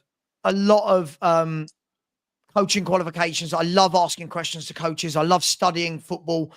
And listen, again, I know people get so wound up with my opinion on it. I watched him and just thought, what a horrible coach. I watched Thomas Frank and I think, let's see what you can do. Doesn't mean, Constantine, by the way, that I think Thomas Frank's going to come in and win us league titles, right? But I do think that he can make us a respectful team that don't lose most weeks. And no, I didn't kick him. Matty K, I did not kick him, by the way. He left, all right? Look, Constantine, what do you want to see now? Look, we know that the manager... we know that the manager is probably going to be coming in early next week. What do you want to see now from Tottenham this summer? What do they need to do? Because Ange in out should be dead now, right? It's done. Yeah, it's definitely. Gone. So what do you want to see? I need to see now, Levy has sacked him. I need to see him back this manager up with some cash because we need a better squad. And I'm happy with Frank because I saw, obviously he also wanted Archie Gray at Brentford because he came before he came to us. So I think he knows how to use him. I hope he will play in the midfield now because it didn't help the boy playing at center back, left back, right back every game. So I just hope he gets some games in the midfield and gets to mature in that position. But I also think we need the 6 now, no? Because Frank plays with a traditional 6 now, which I'm very happy with. I always wanted us to play a system with a 6 because I think the 6 is one of the most important positions in the field. Just being able to control the midfield is so important to win you games. I just need to see us get the ship steadied again because right now we're just a mess. Believe it or not, we won the Europa League, but it wasn't with Ange's tactics. It was with very, very defensive football, which, let's be honest, he wasn't going to do in the Premier League next season if he was here. So I just need to see steady tactics, get a 6, preferably Angelo Stiller. I don't know if you know him from Stuttgart. I like the guy. He has very, very good passing range. Ardon Yashari, also a very good player from Club Brugge. He's not really a 6. He's more like an 8, sort of Bergvall type, but he's very good with the ball at his feet. He plays in the Belgian league. I'm Belgian. I follow the league, so I know very well. I just need to see some Premier League proven players as well, because like we've been buying all these kids and planning for the future, but we don't have something for now. What about now? What about, okay, we're gonna have maybe one of the best teams in 5 years with all these kids that we're developing, but what about now? Are we just expected to finish 17th, 8th, 9th? It's unacceptable, really. Yeah, look, I completely agree with you. Look, look, first, sorry about this, Constantine. People in the chat, please, the rowing in the chat is insane, right? First of all, mods, stop banning people unless they do something terrible, please, because it reflects on me. I only want to block people if they are terrible, right? So please, can we stop this? Please, can we stop that in the chat? All right, just calm down a bit. All right, everybody, just calm down. Mods, calm down. Everyone in the chat, calm down. Everyone's got a right to their own opinion. All right, doesn't mean we all have to be rude to each other. Yeah, unless you want to come on and debate like me and Ben do when we go at each other, which I know you all love. You all cuss us, but you love it. Constantine, your point about a number 6. I just cannot believe that we have not implemented a number 6 in the last 2 years. I genuinely, for a team that invert both fullbacks, it was one of the biggest things for me. So I completely agree with you. Is there anything else you wanted to say? Yeah, look, I'm not a tactician, but even just playing with a halfback, like a midfielder that essentially is the third center back, would have helped us a lot. I was surprised Ange didn't do that, but hey, I guess he paid for it. We won the Europa League, which I'm very happy for again, but he was never the manager to go forward with, to be honest. Do you know what, Constantine? Just before I let you go, by the way, Callum, if you're in the back, you need to put your camera on, mate, or you're not going to come on, just so you know. Got to put your camera on, or there's not a chance you're coming on the show. Constantine, the thing for me, I truly believe that Ange could have really won over a lot more people if he had made those tweaks. I think if he had only inverted one player, if he had put in a number 6, if he had stopped the high line being so high that everyone ran through us, I think more people would have been like, yeah, I'm on board with this. But we were seeing ourselves get opened up week after week after week. I mean, how many teams this year have had 20 plus shots on goal? Too much. It was too much. Mad. I can't believe it. It was the first time I did this, but I told my friends, I'm going to watch the Spurs game and I'm going to be a neutral supporter. I don't care what happens in this game, I love Spurs a lot, like a lot. I went to London for the final, to the screening. Bilbao was too expensive. I had the hotel sorted, but the tickets were just going through the roof. Like I saw 700 euros for a ticket was just a bit too much, But I went to London. It was a nice atmosphere. I have a lot, I can do a lot for this team, but the thing is, I was seeing these games and it was too bad, man. I didn't want to look. I always watched the Spurs games, but as I said, I was just a neutral supporter. I was just, because I was so used to conceding these goals. You shouldn't be so used to conceding goals. I was just like, I saw all these goals coming, like losing to Ipswich, giving Ipswich points, giving Leicester points. Like it was crazy. But honestly, it didn't shock me. It was such a weird feeling, to be honest. No, look, I completely agree with you. Look, it's what makes football great, right? And it's what makes YouTube great, right? Is the debates. So listen, Constantine, thank you. Definitely. First of all, thank you very much for being patient. I really do appreciate that. Thank you. Thank you for calling in. And listen, you're always welcome on the channel, as is everyone. No worries. The link's there for everyone. Although Alexander tried to mug it off earlier. I'm going to mug him off in a minute when he comes on. Big up to you, Constantine. I'm just joking. Alex is laughing in the background, by the way. Constantine, take care, bro. Enjoy the rest of your evening, and I'll speak to you Thanks, soon. guys. Bye-bye. See you later, mate. Bye-bye. Bye. Guys and girls, I'm going to bring on Callum and then Alex, and then I am done. Right, Callum, Alex, then done. Callum, can you bear with me 2 minutes? I've got to get through these super chats. Yeah, cool. Cheers, bro. Right, let's do this. Right. Sector 7, thank you very much. Said, I'd love to call in, but I'm too shy. You're not too shy. Get in to one of these call-in shows, bro. Come on, man. Thank you very much. George has said, I was Ange out. He won us a European Cup. I wish he could have had more time, but football is ruthless. Sad to see. Yeah, listen, fair enough. Listen, by the way, anyone that was Ange in or Ange out, each to their own, right? I just argue my position on it. I don't hate anybody that's Ange in, but big up to you, George. Thank you very much. Really appreciate you, bro. Rob Shan has said, Frank is a great coach to work with, especially at Tottenham. This fan base does not look at the bigger picture and just look at moments. Rob Shan, I completely agree with you. It's great talking about a moment of a trophy, but the problem is all the people that say league position doesn't matter, it absolutely does for revenue coming into the club, whoever the owner is. Whoever the owner is, you've got to have more revenue coming into the club. We're competing against, or we want to compete against Cities, Arsenals, Liverpools, Chelsea's. These teams have Champions League revenue year in, year out. So this notion that finishing down in the table doesn't matter is just flawed. Big up to you, Rob Shan. Big up to the Sanctuary of 7 again, who said, when I move into my house, I'm going to try streaming.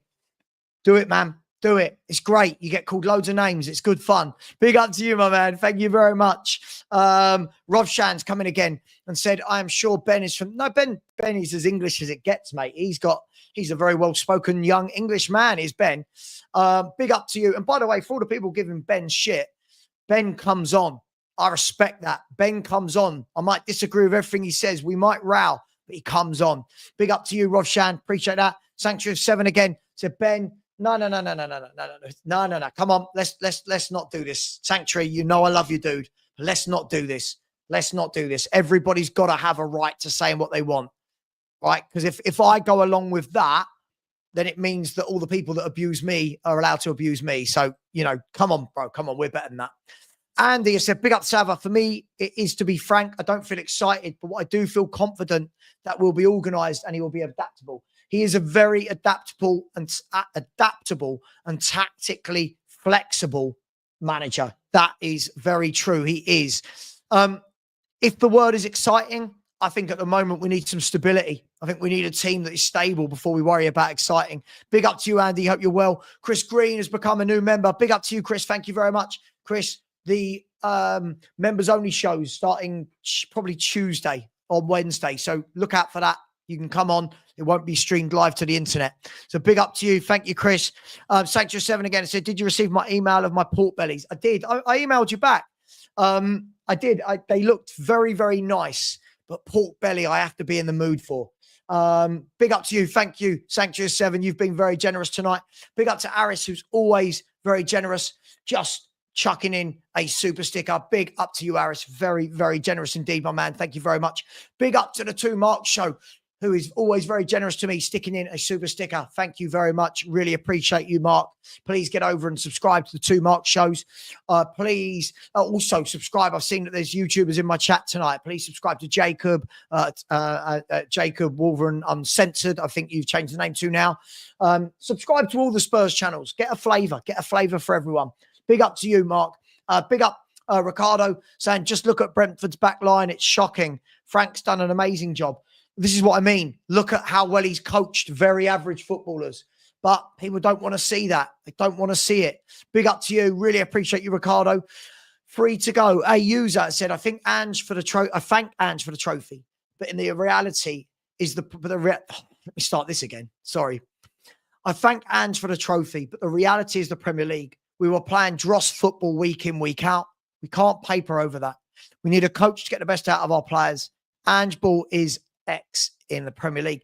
Look, I agree with you. I think that it can work in a cup run, but I think his football in the Premier League it isn't for me. It just isn't for me. It's far too kamikaze. It's not drilled. You can see that the players aren't coached. But thank you very much, user. You're always very generous as well. Big up to Christian. Thank you very much, Christian. Really appreciate this. I said, big up Savva. Not Ange in or out. It's okay. Would have liked a more inspiring choice if Ange is sacked. But sure, fans will give Frank a chance. Surely you understand. I hope everyone gives him a chance. I do. He starts slowly at the clubs he's been at, but then gets better. So we'll see. We'll see what he does. Listen, I'll be the same with Frank as I have with Ange. If it don't work out, it don't work out. That's the nature of football managers. Big up to you. And last but not least, yes, Sanctuary 7, I will make you a mod. No problem at all. Thank you very much. I really appreciate every single one of those super chats and anyone that's become a member. Big up to everyone. Yeah, big up, bro. Big up, man. It's all right. All good, man. All good. All good. You know we disagree on everything, Jacob. Oh, Jacob, you're going to want to see this. The Ange tattoos.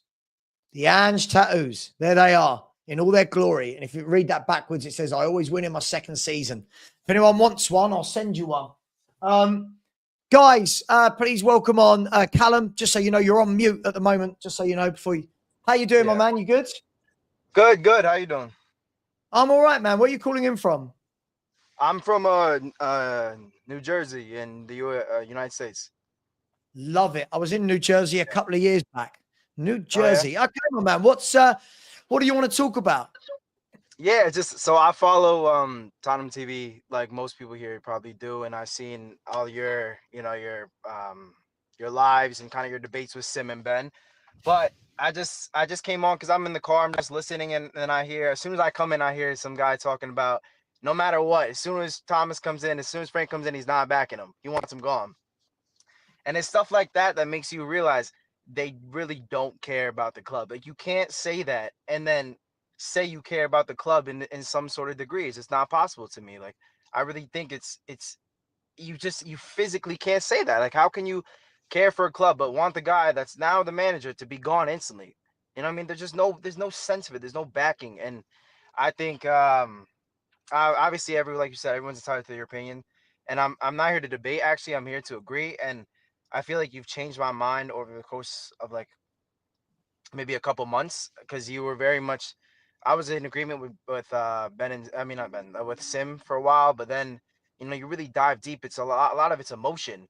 With Ange, it's just emotion, and 17th, it's inexcusable when you have Eric Dyer talking about how there's no tactical work in practice, like in training sessions, there's literally no tactical. It's just repeat cycles of drills.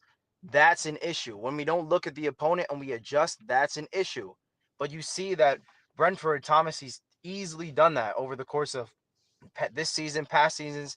He adjusts to go 4 to 5 in the back. There's a lot that he does that Ange has not done. And yes, we can say, and honestly, it sucks though, because he's given me probably one of the best days of my life. I've been supporting this club for maybe 6 years, 7 years. It sucks though. It sucks. Yeah.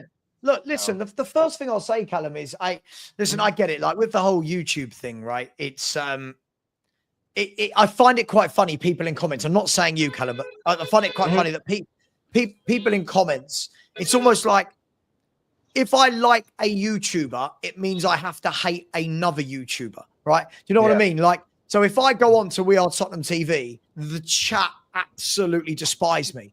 And it's almost like I don't understand why everything needs to be I hate him, but I love him, and I love him and I hate him. Sim is entitled to his opinion on what he thought. Listen, I agree with you. I think a lot of the Ange stuff is sentiment and passion rather than actually deep diving into, is this guy the right coach? That's only my opinion, man. It's only my opinion. And just because I have a YouTube channel, my opinion gets heard more than other people's, right? That's all it is. I agree with you. I think you can say, I don't want a manager before he comes in. Say you don't want him. I don't like if right now, if you said to me, Tottenham are going to get Gareth Southgate, right? I do not want Gareth Southgate as manager. But what I'm not going to do is say from game one out. Like, I feel like that is, this is how I was with Conte. I didn't want Conte, right? But I wasn't Conte out from day one. I was Conte out when I could see that this guy didn't want to be here. So I agree with you, man. I agree with you. I agree with what you said. Yeah. And it's interesting though, just because, like I said, it really is emotion, and the fact that he's given us his best, like one of our best days of our lives for most of us. But then it's just the fact that he got sacked in a time period where there's reports that he was in the dark for weeks, and even his coaching staff too, the players didn't know what's going on. So it sucks that now Thomas Frankie's going to come in such a dangerous situation with the club, the fans, the hierarchy, There's there's boardroom changes from top to bottom, and now the players as well. Like it would be completely different if Ange just decided to walk away, and then Thomas Frank came in. That's a whole different thing. Then there's a sense of it's a high note. We end off well, and now we can restart, we can build. But the fact is, you got to give him this time, especially because of the situation we're in now. We don't even know how much money we're going to be able to spend in the summer, even though we've won Europa League, we're a healthy PSR, fourth place, something like that. But now there's always been reports we have to sell to buy, even of a club of this stature. So it's very odd. You need to give him the time.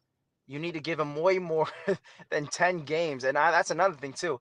Like 10 to say you're going to give a coach, you want to give Ange 10 games and see where he's at. That's blasphemous to me. I cannot wrap my head around giving someone 10 games and then if it's not going so well, let's get rid of him.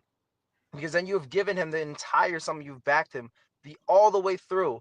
Just like you said, like it's the same thing with Ten Hag, it's the same thing with Aaron. It's foolish in a way to just do that. You either you gotta commit to this coach off rip for preseason or manager, and then see where it goes from there. But to just kind of base it off of 10 games in the beginning, it's just I don't get it. I mean, I wish, and if someone can explain it better to me why that's okay, I'm all ears. But it doesn't it doesn't sit well. Yeah. I mean, look, the key thing for me is what I'm seeing a lot of people saying is, well, Thomas Frank's got a win in his first season, this sort of stuff. I think he's coming into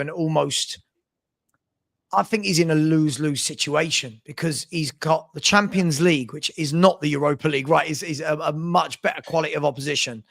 And he's got to get that team up the table, and he's got a coach. He's got to come in. He's got to implement his philosophy. I don't think it's going to happen overnight. And look, I can't be contradictory because after the first 10 games of Ange, I had true alarm bells ringing for me with what he did against Chelsea. I turned around and I remember doing a stream with Perchy. We did the Chelsea game and then we did the Wolves game. And I said, I'm really worried what I've seen the last two games with this manager's tactical ability. But he said, okay, let's give it some time. And for me, the next 3, 4, 5 months showed me that he's not adapting. And I felt like I was vindicated for what I said. But I'll be the same with Thomas Frank. I judge every manager the same. If he comes in, if I'm watching and going, I can't see a path, I can't see how you're adapting, then I will say the same thing. It's not just a carte blanche. You come in, you get 5 years. No, you've got to do that. We've got to see progression. So yeah, for me, I'll be happy with it. He's not my first choice, but he is one of the people I do like as a coach. And if you had a choice, though, who would you want, like reasonably, realistically, who would you want as your first, second choice? Glasner. Glasner would be my first choice. I just think he's going to be so much more difficult to get out of Palace because they've just got into Europe, because Steve Parish is a tough negotiator. So is Daniel Levy. I feel like that would be a nightmare. Xavi, I kind of want Xavi, but I don't know whether we'll be in a similar kind of vein of the Conte Jose thing where it's a massive name who want better players. But what Xavi is a very good coach. Xavi's a great coach. He's obviously come through the Barcelona Academy. So what he doesn't know about football, he'll have a great black book of contacts. So they would be my first choice. But listen, it doesn't matter. Callum, your choice, my choice. It don't matter. If Spurs have gone for Thomas Frank, Spurs have gone for Thomas Frank, right? Absolutely. So, listen, is there anything else you want to say before I let you go, bro? Yeah, there was just, what was it? I think that was it, but I just, I'm blanking now because it's my first time going on like a talk show or anything like that. So it just, it's always interesting. But I think my mind is blank. I'll probably think of something later on accidentally.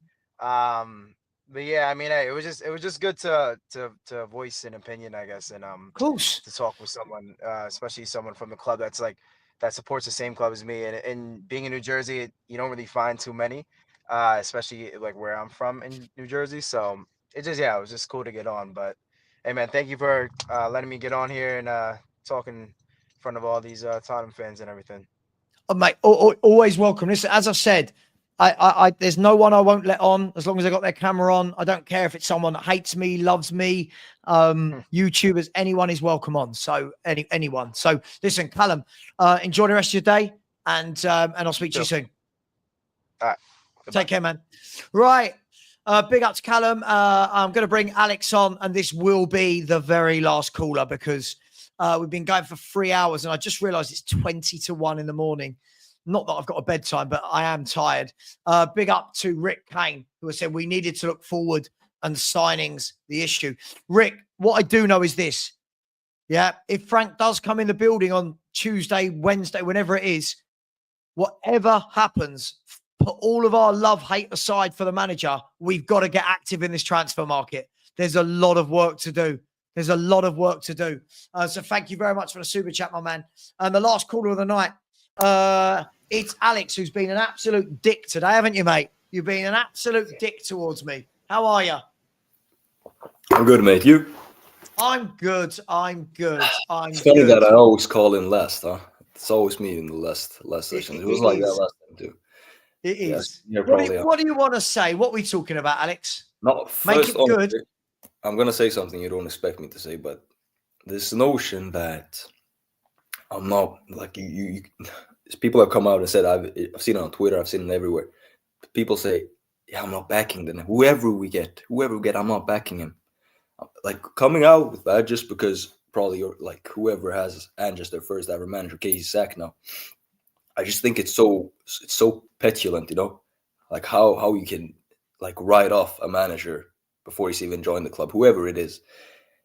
And people in the chat are probably gonna say I'm flip-flopping now, but honestly, just because I didn't say that in the chat it doesn't mean that I didn't think that, you know. And people, they throw tantrums. They're like, I just think it's embarrassing, honestly. And what's upset me, people, isn't that Ange has departed. I was one of those that if he did, then I'm not gonna bother, you know. I'm not gonna bother with him either walking himself or getting sacked. So yeah, it's Levy for me. It's this summer, and I think I said it a half a year ago. This summer, either in whichever direction we go in, if we win a trophy or not, if we finish higher up in the league, this window will be massive, because I think it marks sort of our transition into either being mid-table consistently or actually trying to get up there again and be competitive, you know. Because I think if we screw this window over, then I think we'll probably settle for mid-table for the upcoming years. Do you know what? Look, like mid-table for it. Yeah. I agree with you on this front. Look, whoever the manager is, whether Ange was still here, whether it's Frank, whether it's Silva, whether it's Uriel, whoever the manager is, Tottenham need to act in the transfer market, and Tottenham need to add some first team footballers. We need to go out and get some first team players. Yeah, of course. Look, I don't know. Look, it looks like it's Frank, right? Romano's tweeted again. Yeah. Ben Jacob, it looks like it's him. It'll be really interesting to see what the conversations that Frank's probably had conversations with Paratici, if we're going to be brutally honest, and Lang. It'll be really interesting to know. Lang's not really advocated for him. Yeah. Yeah. It'll be interesting to know, you know, what type of player does he want? Does he want the same level of player that he wanted at Brentford? What's he going to ask for at Tottenham? You know, how much say is he going to have in that? All I know is Daniel Levy has made a brave call. Put my feelings to the side on Ange. He's made a brave call because he turned around 2 weeks ago, didn't he, at that party after the final. And that video went round of him saying, this puts us on the road to where we want to be, at the top of football. Cool. All right, well, you've now sacked the manager. You're bringing a guy in. What are you going to do transfer-wise to show that you want to be at the top of football, or at least start building towards it, right? I don't expect one summer where we just go, oh, my God, everyone's brilliant. But show me an Eze. Show me a Paulinho. Show me, do you know what I mean? Show me seasoned pros. That's what I want, Alex. Totally agree. Let me just say, I think it's I think it's naive and just I don't know how to put it. I think it's like really like extremely naive for people to sort of now turn around and think that Levy's gonna change, because with the body of evidence we have of his tenure at the club stretches over 2 decades, people are absolutely determined and sort of set in that Ange won't change. After 2 years, not 2 decades, after 2 years, he's not going to change. We've seen 2 years of him. He's not going to change, which I mostly agreed on, because he's in his 60s. When you reach that sort of age, like your stubbornness sort of, even your brain, like there's no fluidity in sort of how you adapt your ways when you get to that. It would have been another story if he was in Amrim's age and you say like, okay, he might change for the better or try to approach a different philosophy. Then fine. But people like that's what bothers me with many around online who's now all of a sudden they've gotten all their hope in sort of Levy, that he's going to change after 2 decades when all the mediocrity and sort of letdowns he's carried through us as a club. Honestly, my quote on the entire ENIC sort of story is that they are aimlessly lucky. They get lucky with doing things which aren't intentional. And what I mean with that is they're not intentionally ambitious. They don't say, we're going to go out, we're going to do this, we're going to try to reach the thought, and it actually happens. They sort of settle for in every sort of department, signings, manager, players, everything that's supposed to sports level you up as a club.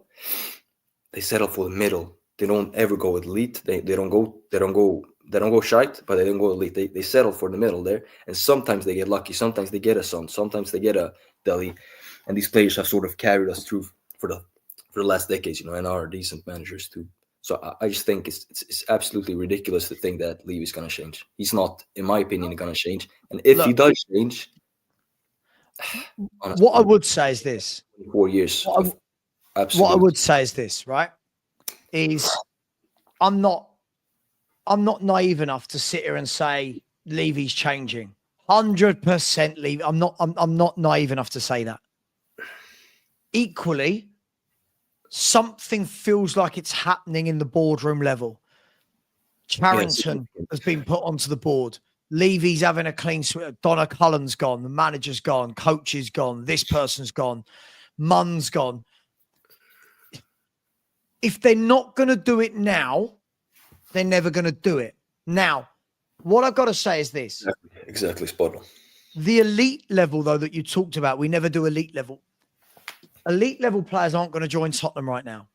Elite level players are not going to join Tottenham right now. I sort of talked about his entire tenure when we actually were in those sort of top levels of attraction during Poch, let's say. That's what I was going to say. Even then, when we were at the top league, he never showed that sort of like, I want to kick this club on.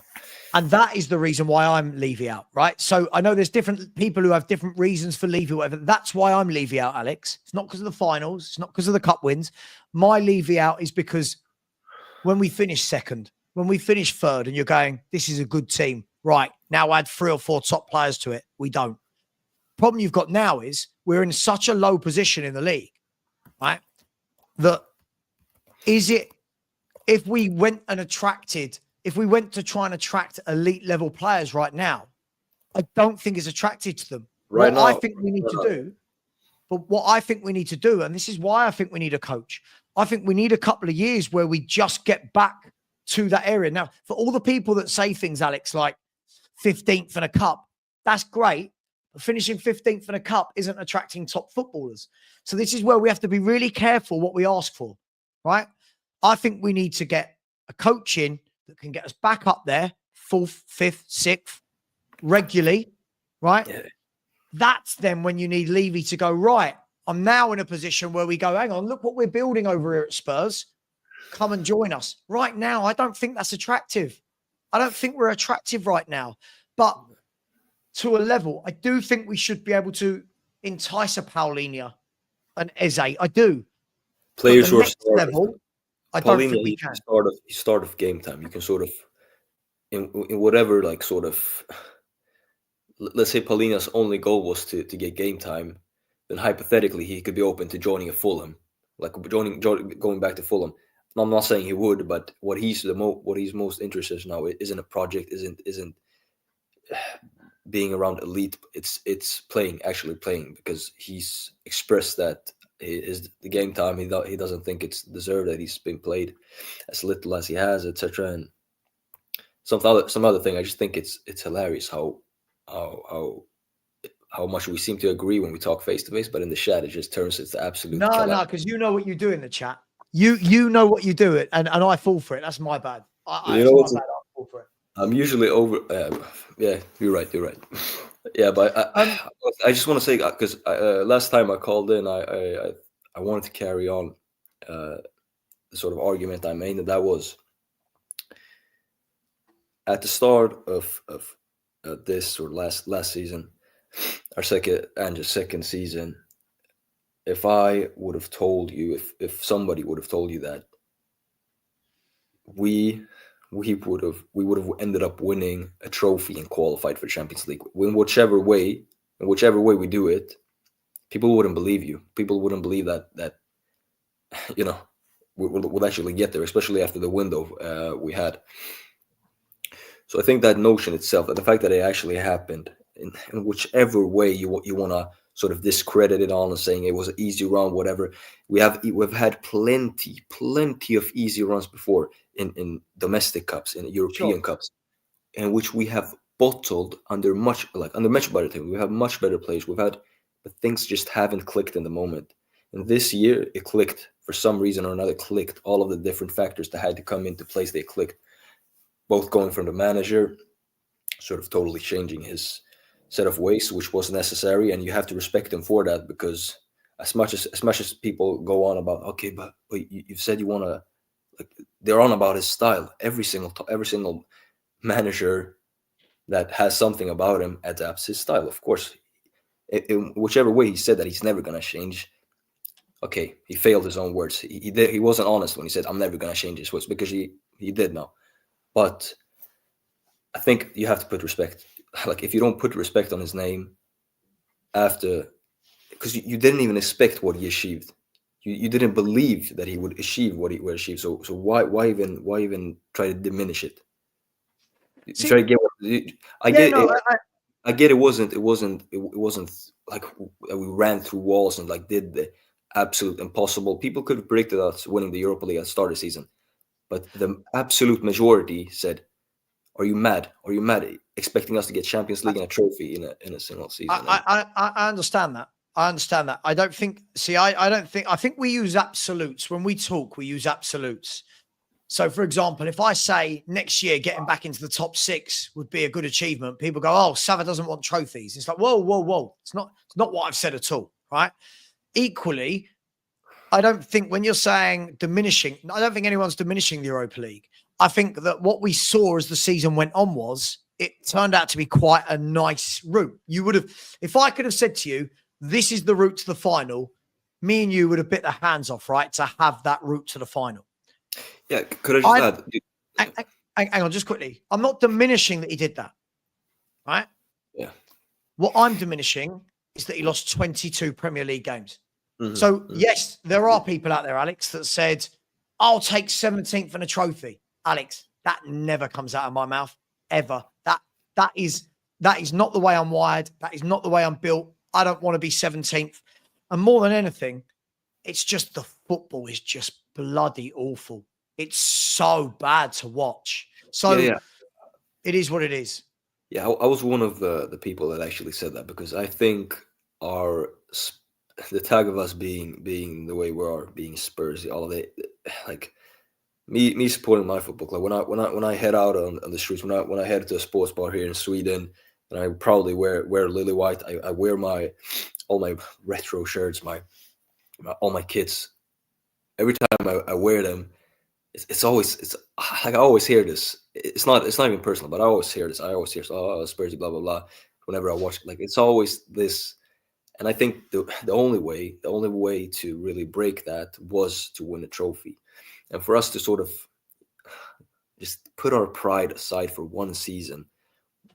We're not Real Madrid. We're absolutely. Sorry. No worries. Sorry. We're a glorious football club. We're a beautiful football club. We're so much bigger than people think of us.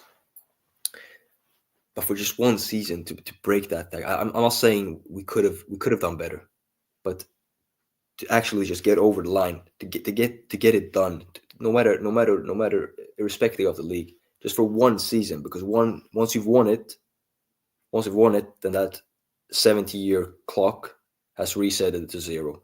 And I just, for me, that was the most important sort of thing. And for one season, so that was my argument when people asked that question. That hypothetical, would you have taken it? And just to add my final point, when people say easy run, why I think most fans were like sort of fooled by it is because we were so utterly poor and we were so like strapped of consistency within our team. We had no dynamic. Like the people looked like strangers, as many of us have said, they look like strangers on the pitch. And I think us just being in that sort of like chaotic state, beautiful little puppy. I think us being in that chaotic state as a club, when that run came up and people actually expected us to go out against Bodo, I wasn't one of them, but people expected us. So in their heads, it wasn't an easy run. That's why most people make the argument that it wasn't an easy run, because we were so shit, so it wasn't easy for us. If you sort of get what I mean. No, I understand. Yeah, I understand. I think the problem is, you want to get up and now you want to get down. Which one is it? Up or down? Up or down? Up or down? Right, you want to look at the camera? Get to the camera. He's beautiful. Beautiful. He's annoying. I get it, mate. And Alex, I completely get it. I completely get what happened in terms of, getting the monkey off our back, the 17-year clock. I get it. I just think the problem is the ramifications to getting it were that we had to see the worst ever Premier League season we've ever seen. And look, as I said to you all along, mate, I said to everyone, whether or not people thought I was wrong, I said to you, Daniel Levy's not going to stand for that. He won't. We know what he's like. Daniel Levy was never going to stand for a manager doing that badly. And he said it in his statement. 78 points from 66 games is just utterly impact. Can you stop wriggling? Can you stop wriggling, please? 78 points from 66 games is just diabolical, Alex. And as I said, I completely agree with Levy for sacking him. And Ange in, Ange out doesn't matter now. He's like people in the chat now saying Ange in. Don't really matter. He's gone. Do you know what I mean? It doesn't matter. He's gone.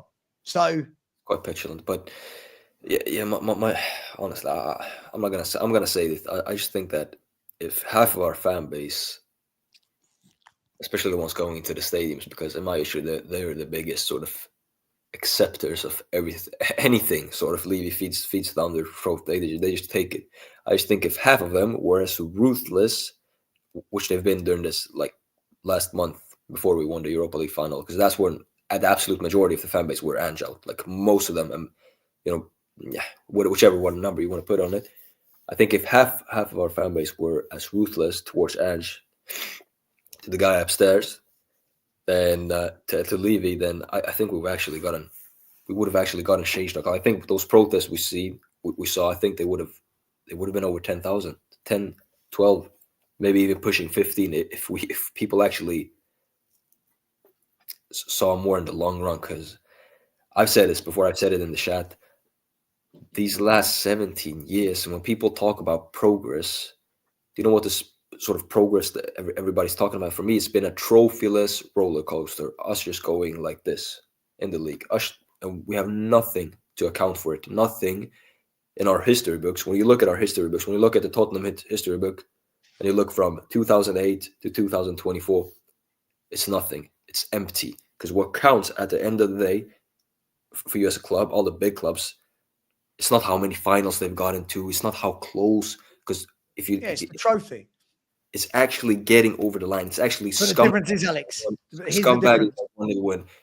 Getting over the line. When that final whistle blows, You're the team. You're the players that drop down to the knees. You're the manager that runs halfway on the pitch and just hugs everybody. That's what it's all about. Not getting close. Not but we got the Champions League. Alex, do you know the overriding factor to all of this is this one comment here? This one comment, right? You can win a trophy and not lose 22 games. And the thing is, we lost 22 league and 26 overall. Listen, I think there's a difference between having a bad year and having an atrocious year in the league. Like there's a huge difference. You can't say it wasn't atrocious, but when people in 50, 40, 30 years, when they go back and look at Tottenham 24, Tottenham Hotspur 24/25, the first thing they will see isn't that we finished 17th. It will be there. I will always remember it. Yeah, I'm saying the other. I will always remember. We will remember it, of course. I'm saying other people. The first thing I know, but this year's been so unenjoyable. It's been unreal. Yeah, I'm not saying that, but the first thing, let me get to my point. The first thing they'll see is us being Europa League champions, not that we finished 17th. The 17th will be behind that. It will be behind that, and they'll see shit how. But my point is, what goes first is getting over the line. And it actually proves when people, as I said, in 50 years go back and look at the first thing they'll see is us being Europa League champions. And I think that overrides for one season, it overrides this terrible league form because now we have that monkey over but back. Not for the manager's job. Not his job. But if we had a competent enough ownership that I could trust, that I could put my trust in and say, these are football people. These are people that put football at the first front, that beyond everything. If I had that trust in this board, and you know what, after we've gotten this tag, then it's the tag off our back, then it's the perfect time to actually kick on. But they're not, and I just think we're going to be back here whenever. Let's say Frank get a point. I think we're going to be back here. We're going to have a window where we're going to sign this Froholt kid for him. We're going to sign 2-3 other kids that we've never heard about before. No sort of like, we're going to sign 1 or 2 experienced players, and people are sort of they're just gonna hope for the sake of it.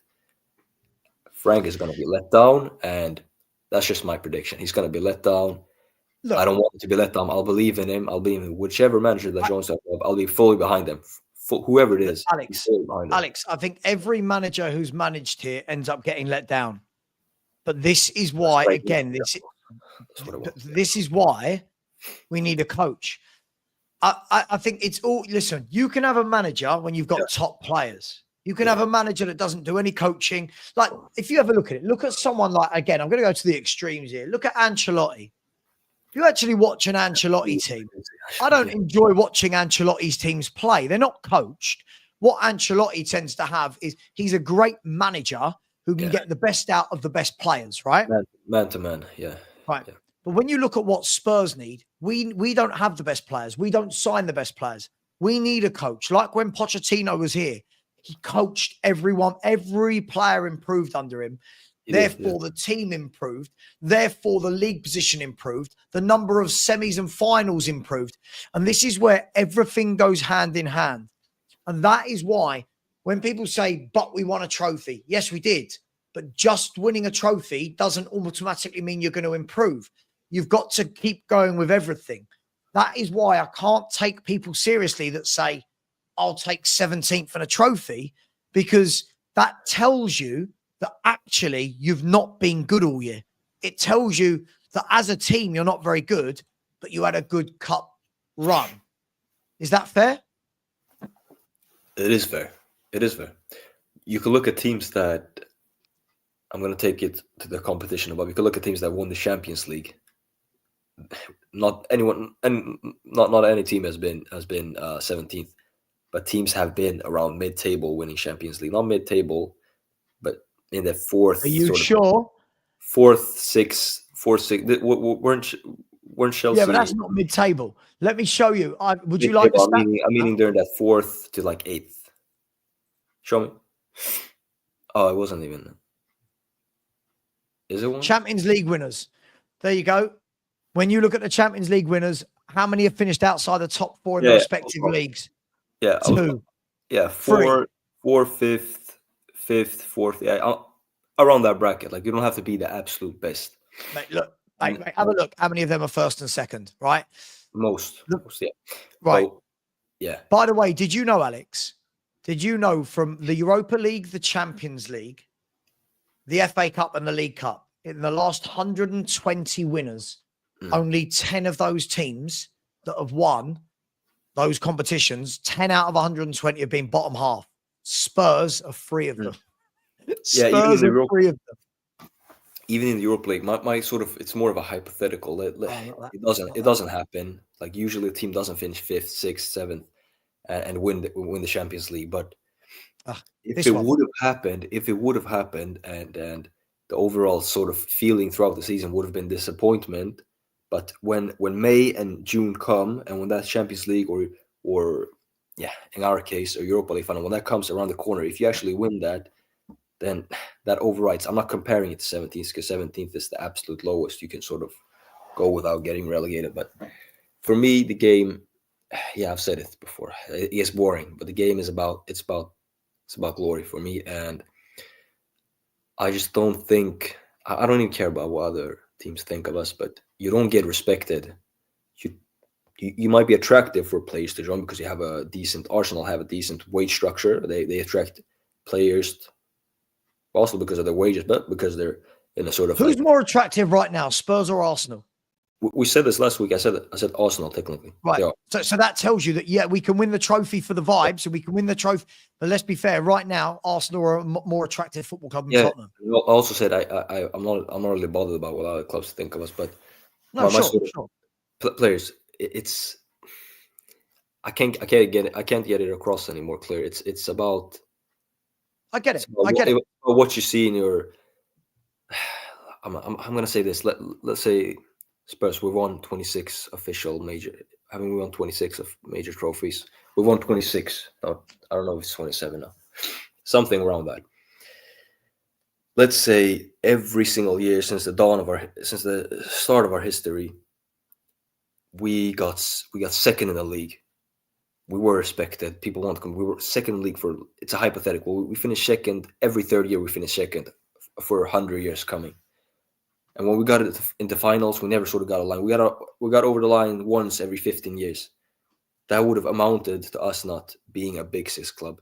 It would have amounted to us to being respected, having sort of a progress. People would want to join us. But without those 26, however they came, if they were against odds, if we weren't favorites, however these 26 trophies that we have in our history came, that's what makes us respected.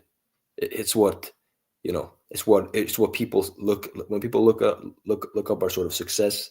They look up our trophies. How many finals we've got into is never being accounted into. This is the difference between football fans and football players. I keep saying this. As fans, players, absolutely. Because hang on, Alex, let me speak. Hang on. This is the thing. We keep talking from a fan point of view that, hey, we're respected by other fan bases. Hey, footballers do their homework. Footballers aren't going to look at, they've won a trophy. Footballers are going to go, what have they been doing? What's their progression? So right now, if you're a footballer looking at Arsenal, let's use Arsenal as the comparison. We can banter them from a fan point of view. Absolutely. Banter them, gutted, you've not won anything. From a footballer standpoint, you're going to look at Arsenal and say, right, for 3 years they've been second, right? Deep in the Champions League, signing people like Declan Rice, tying up Gabriel to new long-term contracts, right? They will be more attractive. They'll look at Spurs and be like, okay, you've won a trophy, but you finished 17th. What's the plan? However, if you're finishing higher up the table, and again, I get it, because of Levy. Levy makes this the anomaly, right? I'm going to mention it. Most clubs, right?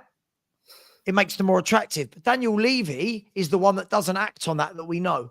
But listen, dude, I've done nearly 4 hours. I need to wrap up. Massively, you must be exhausted. I want to finish it off. 10 seconds. Go for it.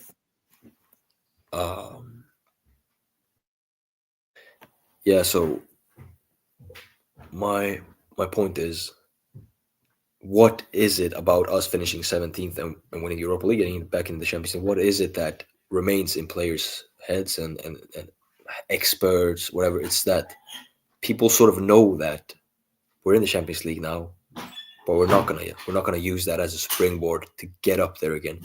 And sort of bind that together. Let's say Enix sold today or tomorrow, Levy left, Qataris came in, they signed Mbeumo within a week. They made statement signings. They really like sort of brought the entire like feeling around Tottenham up. It's hypothetical, but let's say that happened, then I don't think we're that more unattractive than Arsenal right now. I don't think we are. And that goes down to ownership. It does. I think what's sort of in the back of everybody's head, fans, players, experts, everybody, it's that they know that we're not gonna kick on go out of our ways and like be something that we haven't been for the last 20 years under Levy. We're not suddenly gonna change and like break the bank, because you know how we have 280 million to spend without even getting close to breaching PSR. They know nothing like that is going to happen because we have ownership that they settle for they never want to be above everybody else. They just want to be around there and just collect the scraps, you know. That's what we do. And if you get my point, it's a hypothetical, but let's say a new ownership. I get it. I think we're not that far off. We're not even more unattractive than whoever we talk about it as a even Gyökeres would. Fucking hell, we have two of his compatriots in the team, Bergvall and Dejan. You know, if you're Gyökeres, be honest. If you're Gyökeres, though, are you looking at Spurs and going, "That's attractive"? In my hypothetical, I'm still in this like sort of hypothetical. Yeah, you know, I hear you, but I'm bringing it back to reality. If Spurs pick up the phone to Gyökeres and his agent, I think they're looking at Spurs and going, "We can do better." I prefer the team that's gotten close and been around, sort of that. But it all goes down. People are gonna say I'm nagging. People are gonna say it all goes down to the ownership. It also goes down in the club culture you set. The reason for why we always come short, and the reason for why we cuss each other, we despise each other online, for things we can't even control, because we don't control the outcomes of the club, we don't control the decisions, etc. But why we argue, why we're in this sort of like, it's because of ownership. It's because of how the club is run. It's because Spurs is just gonna keep on being Spurs under Levy, and yeah, that's sort of my. That was the longest 10 seconds ever, Alex, by the way, when I said I wanted to end the show. And you said 10 seconds and then started telling me a hypothetical story. Listen, I am going to leave it there. Just before I end the show, a user, there was a question, reports on Mbeumo doing a U-turn to us. I tell you what, if Levy managed to somehow get Mbeumo and Frank in a double deal, I'll give him a lot of credit for that. But I feel like going to Brentford and going, we'd like your manager, please. While we're there, Mbeumo, because we have your best player as well. Listen, if he pulls it off, great. But I can't see it, my man. Of course. No. Yeah, hit and miss for me. I just remember this. You've said this plenty of times, and you use this example. It's quite brilliant. Why we argue over a player like Solanke? Why we even argue about whether he's good enough for us or not? Why is that? Because he most likely isn't, right? You've used that argument. You've used that argument for players. Like, why do we even argue about them? Why do you argue so much about Ange? Why is it so much Ange in, out? Because there's a split debate, because he's actually not that good. He's not. And this boils down to why do we argue so much as fans? Why do we argue about being in this sort of mess every single year? Why? If Levy was all that, if we was deserving of being the chairman of a club, if he was the best we could get, then why are we arguing? Why are we every single year coming short? Why are we? I've said this for years. If a player's a top player, fans won't argue about the player. Yeah, I'm done. I'm done. The Solanke example is everything. The fact that half the fan base thought he was great, the other half didn't want him, tells you that he's not a top player. Exactly. If one or two people don't like a player, yeah. But when you've got so many people going, oh, why are we signing him? I keep using this example, right? If Eze signed tomorrow, no Tottenham fan is saying no. No Tottenham fan is going to go, oh, I don't want Eze. We're all going to go, yeah, right? That's the difference. That's how you know a player's good versus a player's okay. But look, I do need to get on with these super chats. By the way, guys, I see a lot of you talking about other YouTubers in the chat. Can we not do that? I don't like it when other YouTubers are talked about. I don't think it's right. Just saying. So big up a user for that. Big up to you. Pulisic for me is another one that bit hit and miss. Not for me. Hamid said Ange in. Yep. I think that ship has sailed, my man, but thank you very much. Big up to Matty K. Oh, I think is now turning off to watch some pay-per-view wrestling thing. I don't know about the wrestling. I don't. Not for me, but big up to you, Matty K. And then big up to Sam, THFC, with a super sticker as well. Thank you, Sam. I've really appreciated everybody. Andy, I listen, I think he's got to be better under Frank, right? Because for the 56, 57 million that we paid for him this year, for me has been, I would say underwhelming, but I wasn't expecting anything really.